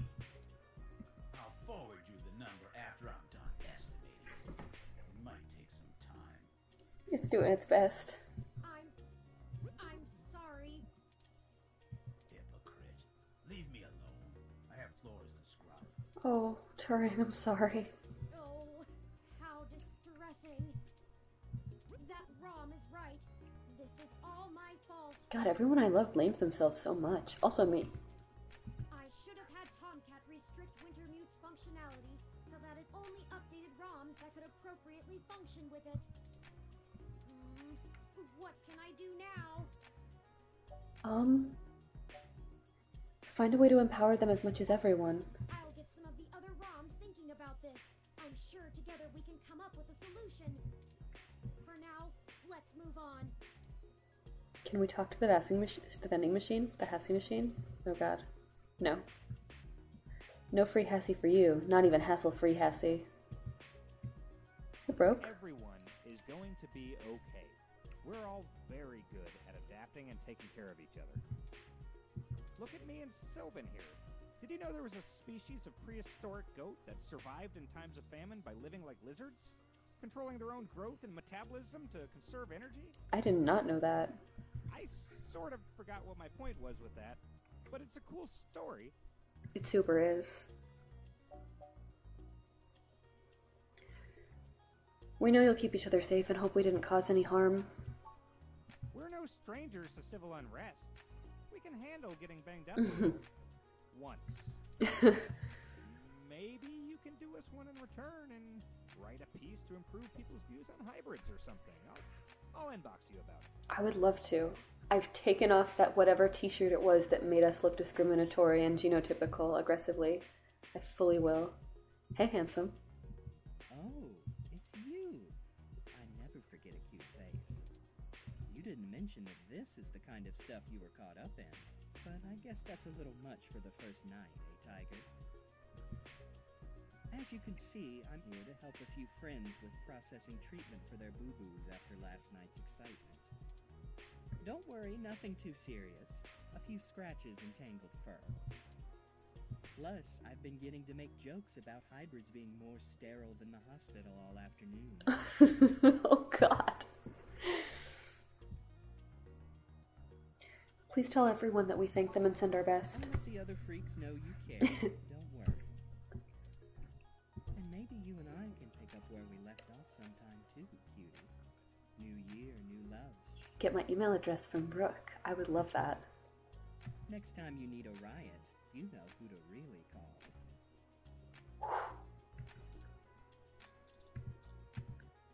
It is stressful having these new feelings. I've never had feelings. I feel that. Even still, nothing has changed in terms of what I need to do. I understand the importance of my role, and I can't slow down for the sake of everyone who depends on me. Oh, you're wonderful.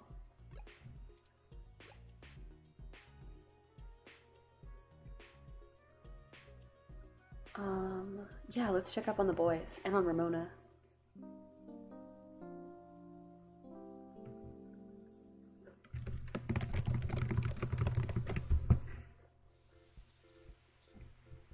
Oh, what's up? Dana Zane.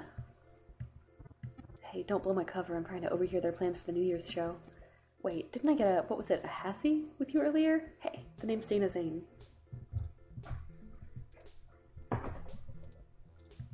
She's so cool. Cybernetic limbs get really uncomfortable in the cold, but it's so worth it to watch the violent wings in their daily life. If William the Penalty Hayes busts out a red card in their title match at New Year's Smash, the Violent Wings could totally go nuclear.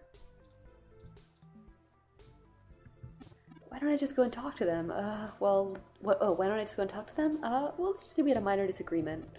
They called it audience interference, but if a match is getting boring, I'm in all my right to use my skill to spice things up. Right?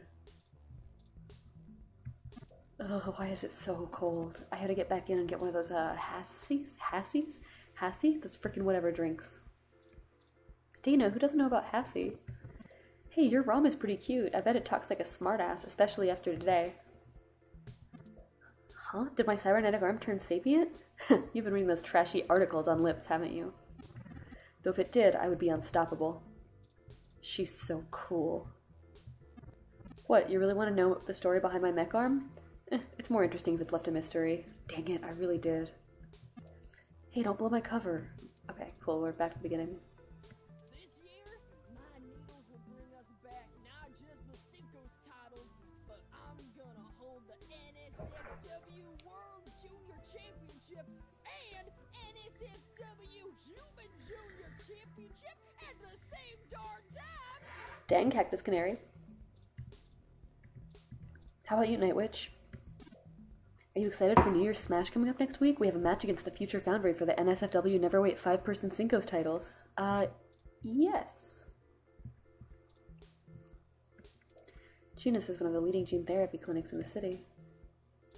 What's up, boys? Just tagging up a sign? Oh, when's Muni coming? On Christmas. Next bus, 6 minutes. How about now? Next bus, bus on fire. Oh, there it goes. Hey, you two! What's going on? Oh, I expected you to be laying low for a while after... well... Screw that! They roll like we do! Laying low is for chumps. C-H umps. Starfucker thinks I'm cool. I told you to stay in this week, too. Barely made it out of the riots as it is. Oh, this music makes me feel so many feelings, too. Where's your Christmas spirit? I wanted to see the lights. Oh, baby Starfucker. I love Christmas, too. Anyway, I guess we've only got a few more days to enjoy our freedom. Do you mean because of jail or because of school? What? Did you get in trouble? Nah, Brobot. Back to school. Robot? So good. At least it's senior year. Oh, they're babies. Hell yeah! Only 6 months left till I'm finally free forever. Oh, sweetie. What about college?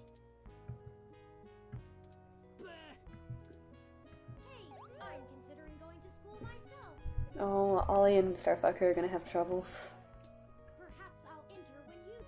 But Starfucker's totally gonna go. Starfucker is absolutely gonna be the entire ward DSA. You know what, I need to tell you this now. I can't wait for the latency.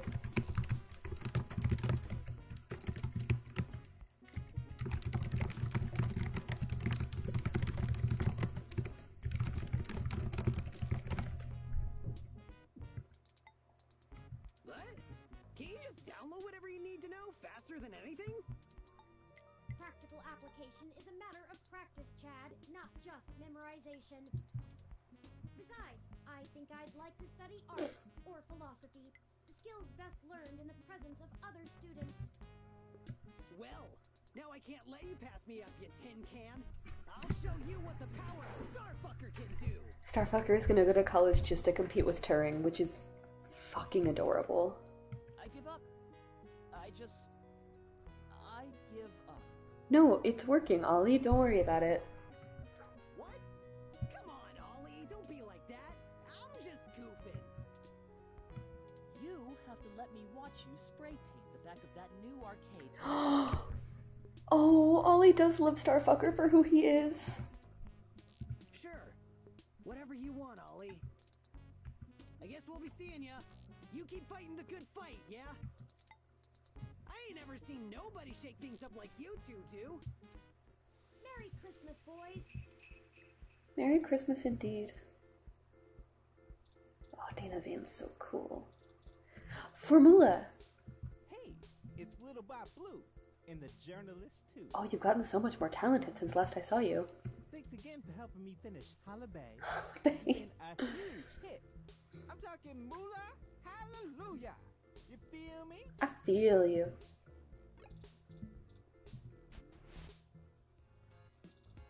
Lexi, having a Hassy hot cup? Hey again. You found me. I love you. Merry Christmas. What's up, Lexi? Oh, well, I guess I'm just bumming around, guzzling Hassy. The past few days have been kinda hectic, but they made me realize that I can't do this whole good cop fights the system thing anymore. That's for cartoons.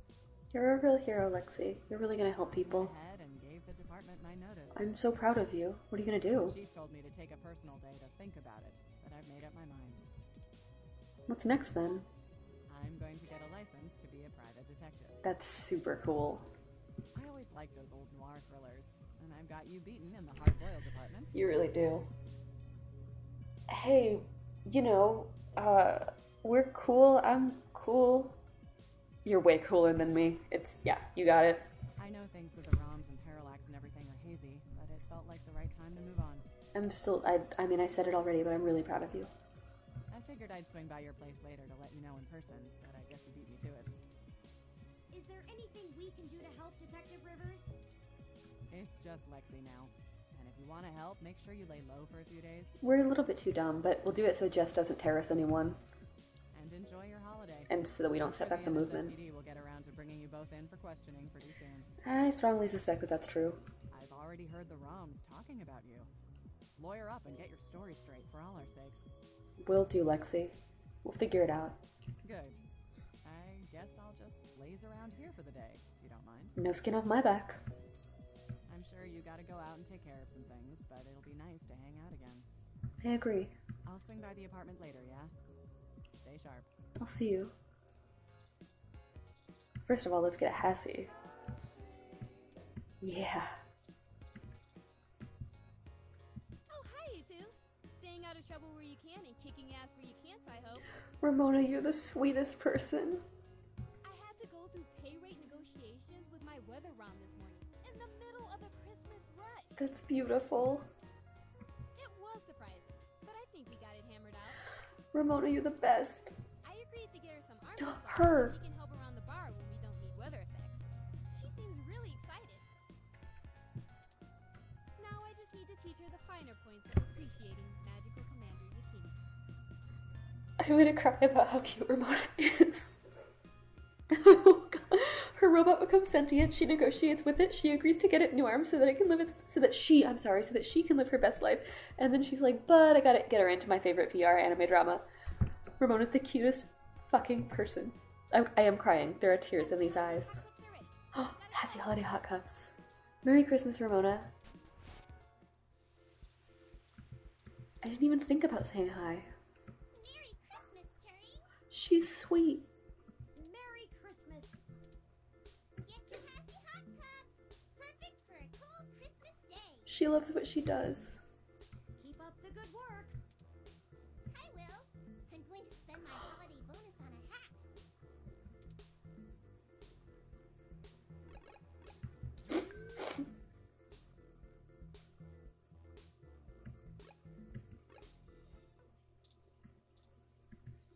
Yeah, we should talk to Aunt Melody. It's not the same as just barging in, and we're not even expected. Okay, yeah, let's ring the doorbell. Hi, Pat. Merry Christmas. I guess we can go in. That's Pat, always making it weird. Okay, first of all, let me pet this robot cat. Ow, she just bit you. Robot teeth hurt. If it spoke any languages outside of robotic meows, it could probably trace its lineage back to the cradle of jungle cat civilization. Pat, what's the meaning of life? I don't think we were ever introduced to Turing. I'm Rosie. You can drop the 893 now. Rosie. Melody relies on me for just about everything Pat can't do, but she doesn't want to have to think about it. She's treated me well in return, so I'm making sure things are taken care of before I try to go anywhere. I've heard of Roms quitting and getting out the second they could, like our gardener did, but I have too much respect for Melody to do that. Oh, Rosie. Luckily, Melody doesn't make too many appointments, and her contact list gets shorter by the day. I think she gets a kick out of seeing how many people she can cut off. That sounds like Melody. Pat seems a little unsure about me today. I don't think he really gets what happened. Oh my god, that's super cute too. I had already succeeded in transmitting to Pat's headpiece so he could understand me, but hopefully he will find our future conversations even more interesting now. Lily looks just as bored as me as always. Oh yeah, Lily's a robot too. I'm sort of a fragile, older model. Melody impresses me with how much she still likes to manage. I just like to sleep. Luckily, I've retained the ability to play my own lullabies. I'd like to go work in a retirement home or something, once I'm out on my own. Somewhere peaceful and slow, where I won't be in danger, and someone might appreciate my taste in music. Everything about this game is such a labor of love. If anything, I will miss Melody's fiery sarcasm. She seems to respond well to you, Turing, so I hope we will stay friends. Like, there's no need for Rosie to be this complex, but the fact that she is like, amazing. Maybe I could call Melody Aunt too? Melody relies on me. She's treated me well.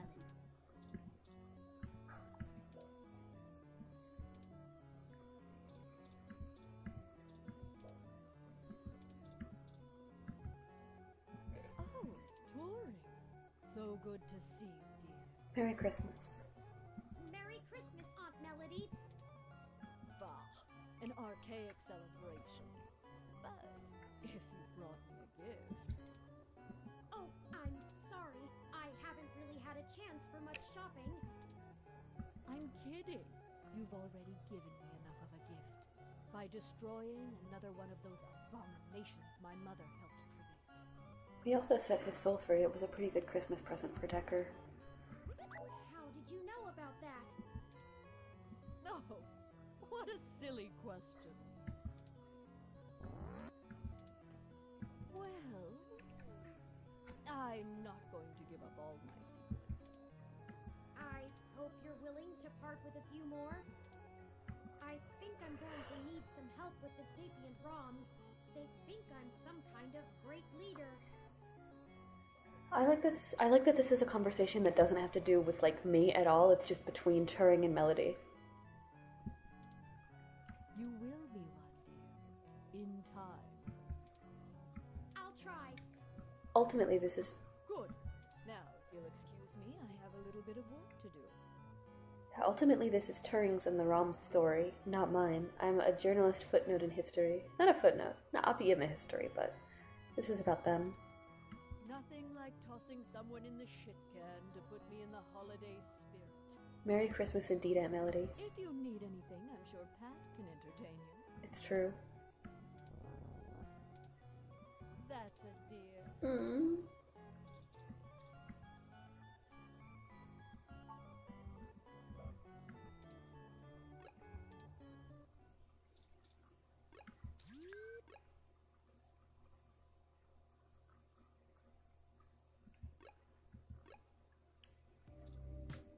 Merry Christmas, Nina. Sorry, we're completely closed today. For, Oh, sweetie.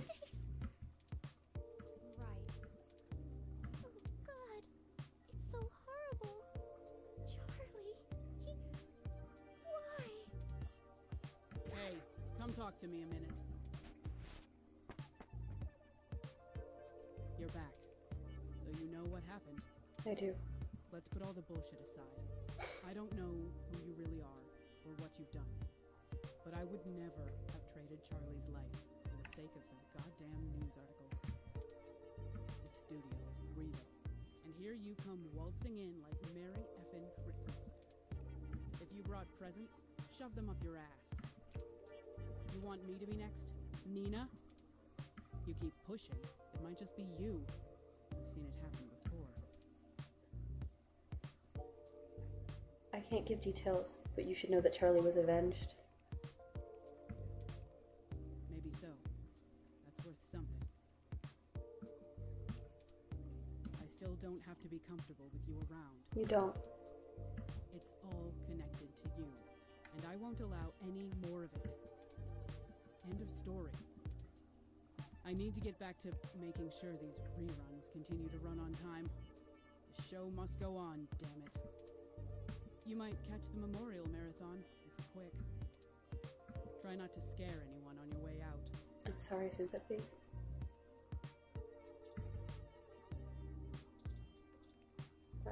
Yeah, I don't think I should talk to that ROM.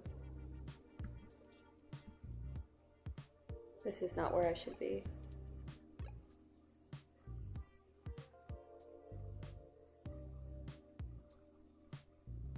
We can check out Zone 3 and the pub crawl. Let's check out Zone 3 first. Ah, you remembered the poster we saw at Stardust.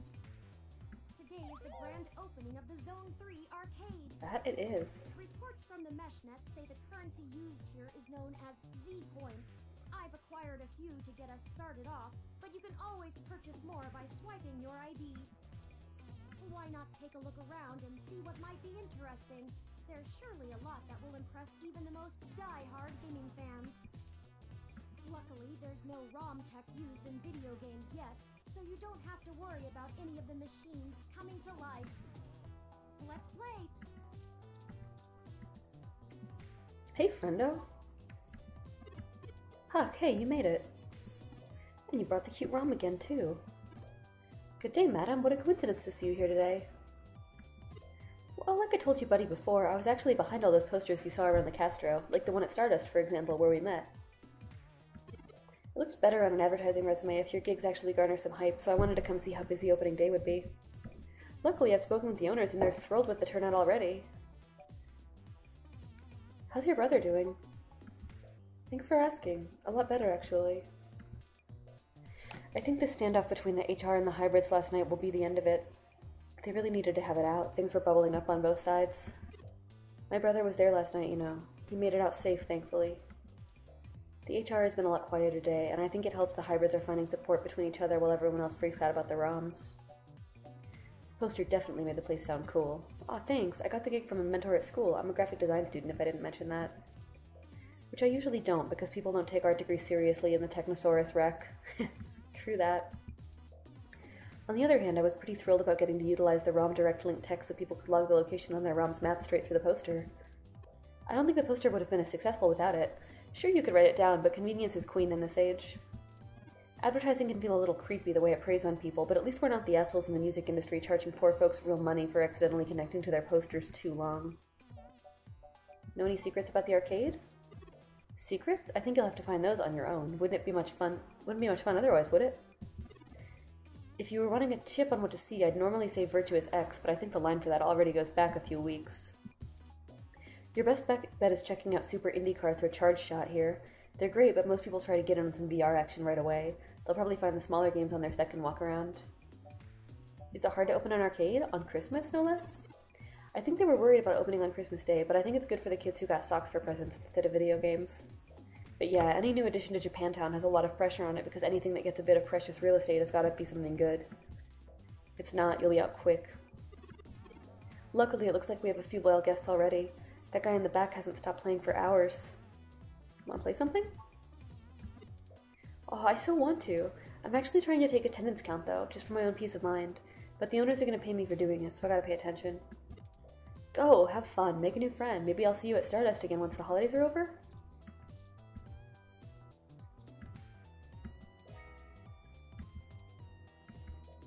Oh, cool, I got a Hassie-themed sports car with the Parallax ID. That's an accidental Easter egg. No one else is in line, so you swipe your card and spend a boatload of Z-points on this racing game. Now you can play it unlimited all week. The two machines are connected. Want to give it a go? Heck yeah. Race against Turing and Super Indie Carts. You and Turing select an easy difficulty course to get your feet wet. You pick a neat purple car and the hills dance and sing as you go riding around. Wowie zowie.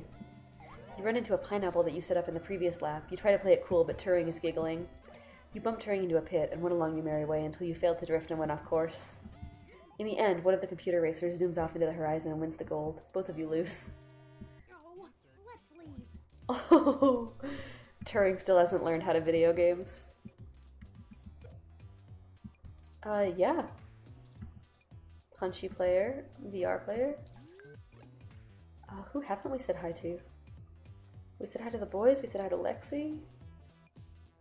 We were at Zone 3, we checked in on Sympathy. We haven't talked to the robots in Golden Gate Park, and we haven't gone to the pub crawl. We sure have been visiting a lot of bars during the morning. Isn't that supposed to be unusual? Let's try not to worry about it too much. I suppose it can be excused, as the pub crawl ad we saw mentioned that today is a special event of some kind, and, despite being Christmas, not holidays related. While we may not be adequately dressed for the occasion, perhaps we can poke our heads in for just a moment? Hi, cat. Yes. Christmas cat. Expert meow. How I love it. A gorgeous wall-side plant box offers a pleasant invitation to the back garden. An ad for a remake of old-skill RPG Yick.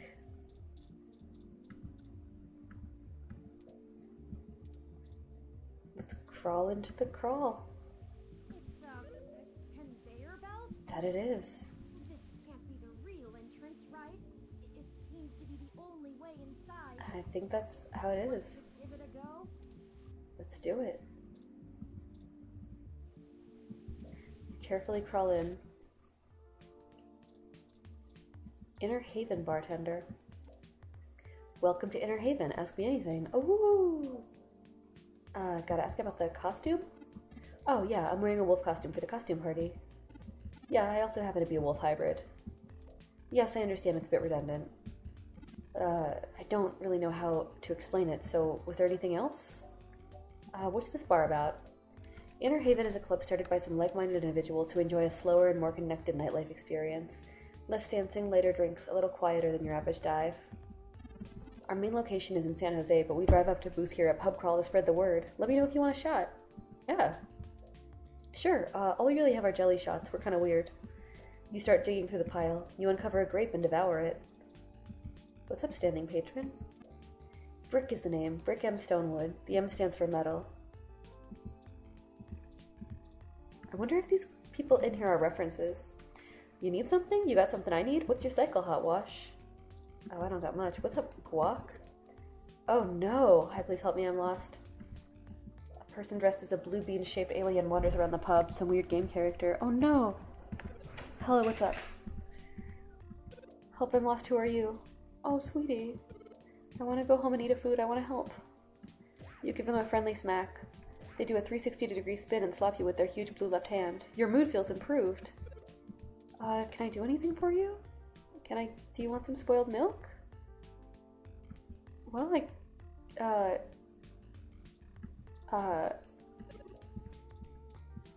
whoa. Use a club bartender. This beat is flowing through me like one of Gordon's favorite cocktails. Can I get one? What? A drink? Oh, yeah. Coming right up after this next track. Alright, so that's not gonna happen. You know it's really hard to hear your speakers over the pub's audio system, right? Oh, yeah, it's cool. Streaming it out to over 30 viewers on Lips Live right now.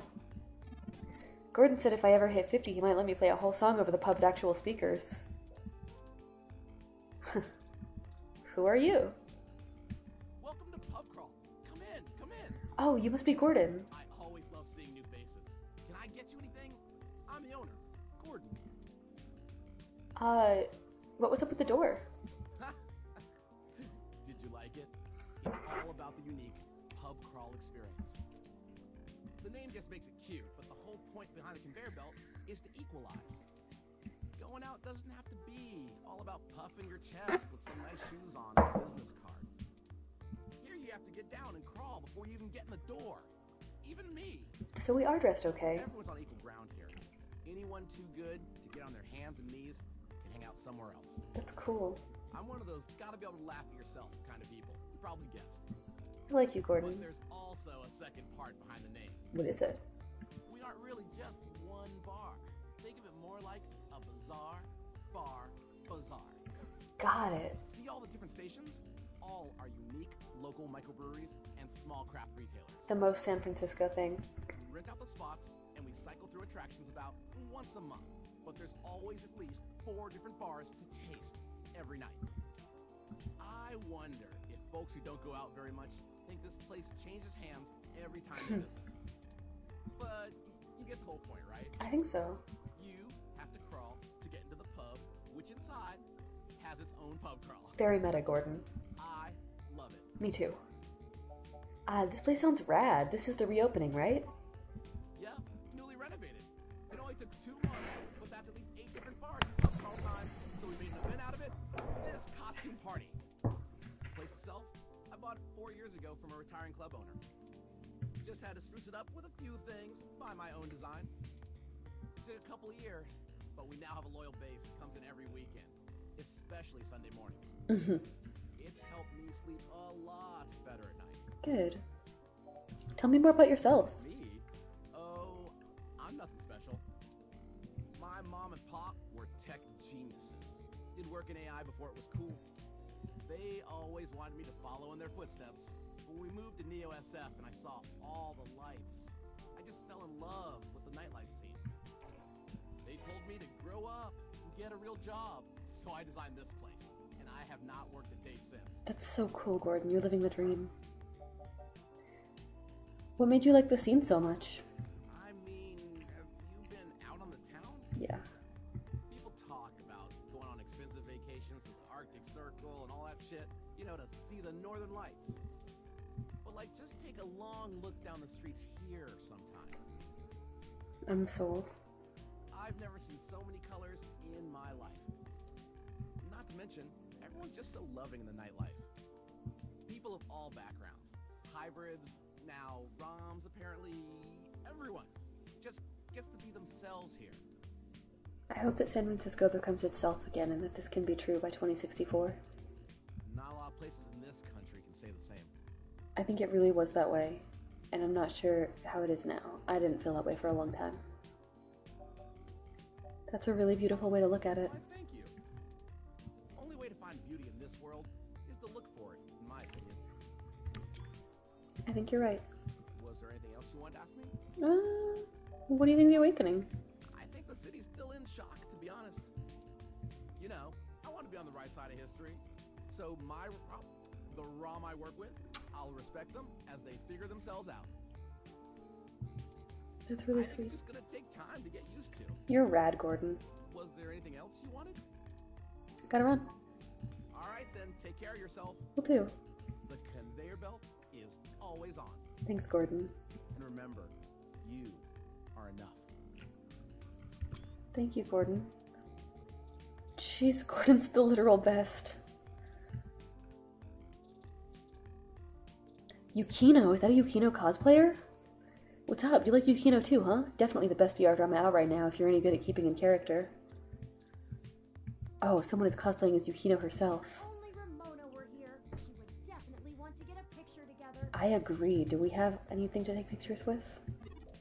Honestly, I'm actually enjoying this costume party because I get to be Yukino without the pressure of breaking the drama world if I veer away from her personality. I can do anything I want. That said, Yukino is the best role model I can think of. I think everyone should be a little more like her. I love VR fans.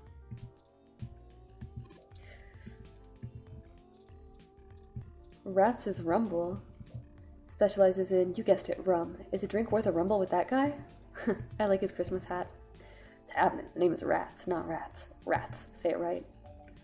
How about them Niners? Hey, I'll totally do the whole sports talk thing with you, as everyone knows Rats does, but let's chat about that at my sports bar Rats is instead. Promise you'll come by? Till then, Rats is all about the rumble, baby. Alright. So you've got rum? Yep, your standard whites and golds, but we usually just give samples of our secret spice signature, the rumble. We're only legally allowed to give out one of them a day per customer, at our building. Here, take a free sample. Let me know if you can't find something better to drink in this dump. I doubt you will. Do I actually have it? No.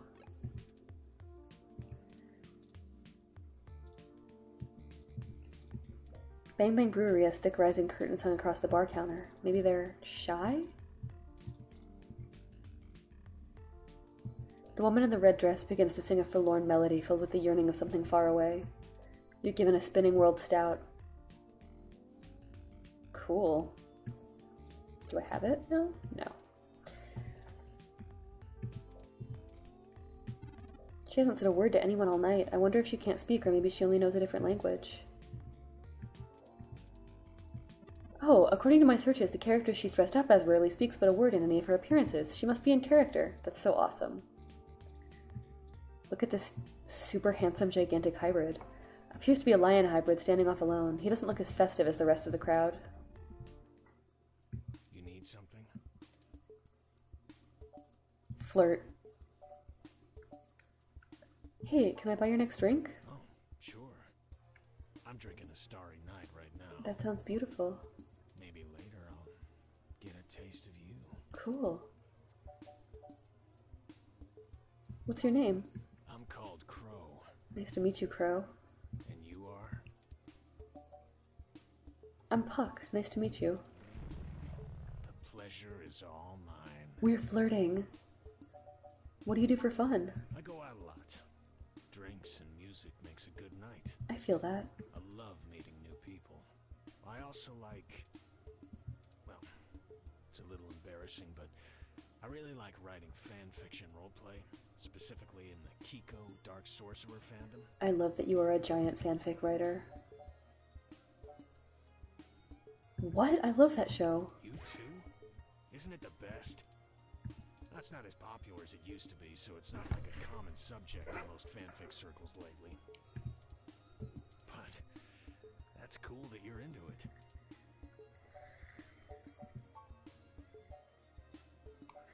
What do you think about The Awakening? I think hybrids are being more understanding about it in general, you know? Because we've been through it. It's not hard to go from you're not human, you're an animal, to you're not human, you're a tin can. Still, I wasn't thrilled about negotiating the salary for my assistant. It still feels weird in my mouth, but I'll get used to it. What kind of work do you do? Boring desk job. Word. Which I kind of like. I don't know if I'd do well with the riskier, flashier jobs. You look like you could. Well, there's nothing boring about you. There's plenty boring about me. I read the news with my morning coffee. I I debate which brand of toothpaste I should buy. I buy cereal based on what is the best fiber, sugar, protein ratio. That sounds cozy. It is. Boring stuff is just stuff we all do when we're comfortable, when we don't have any other stuff to worry about. If we're enjoying the boring stuff, it just means life is good, you know? I do.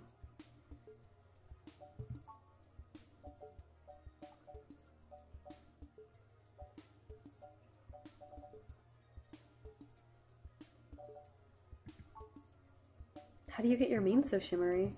Silky Kitty, main attraction, of course. Mhm.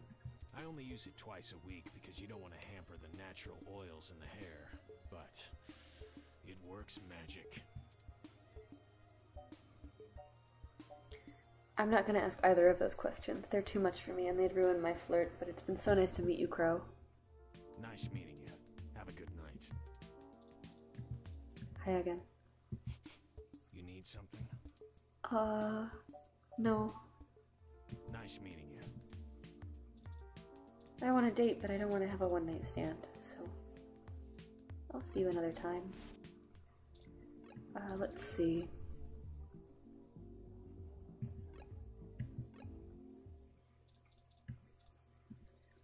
Check in with Aunt Melody once more.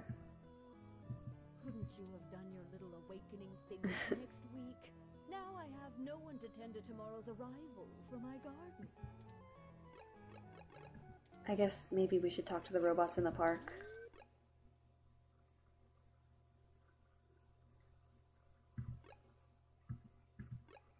We can talk to the water robot. Turing, I still recall you in my short-term memory banks. Oh, of course, the water ROM. I do hope we can move past that embarrassing prank from before. Of course, Turing. That is the least of my worries. Alfie. What makes you say that? How are you, Alfie? Terrible, just terrible. What am I supposed to do? All I was designed to do was distribute water to park patrons, but I'm not built for anything else. But who is? Well, what do you want to do? I don't know. Some of the other ROMs are learning how to make things. That's sick. Another over there is downloading the entire legal case history of the American justice system. That's amazing. I don't have enough onboard memory for that. And, well, I kind of like distributing water. It makes people happy. That's so cute. I think, in a lot of ways, we might have it easier than the humans. They don't know what they were intended to do and have to search about for a purpose. Maybe you should just keep up your current tasks for now? There's plenty of time to think about it in between customers.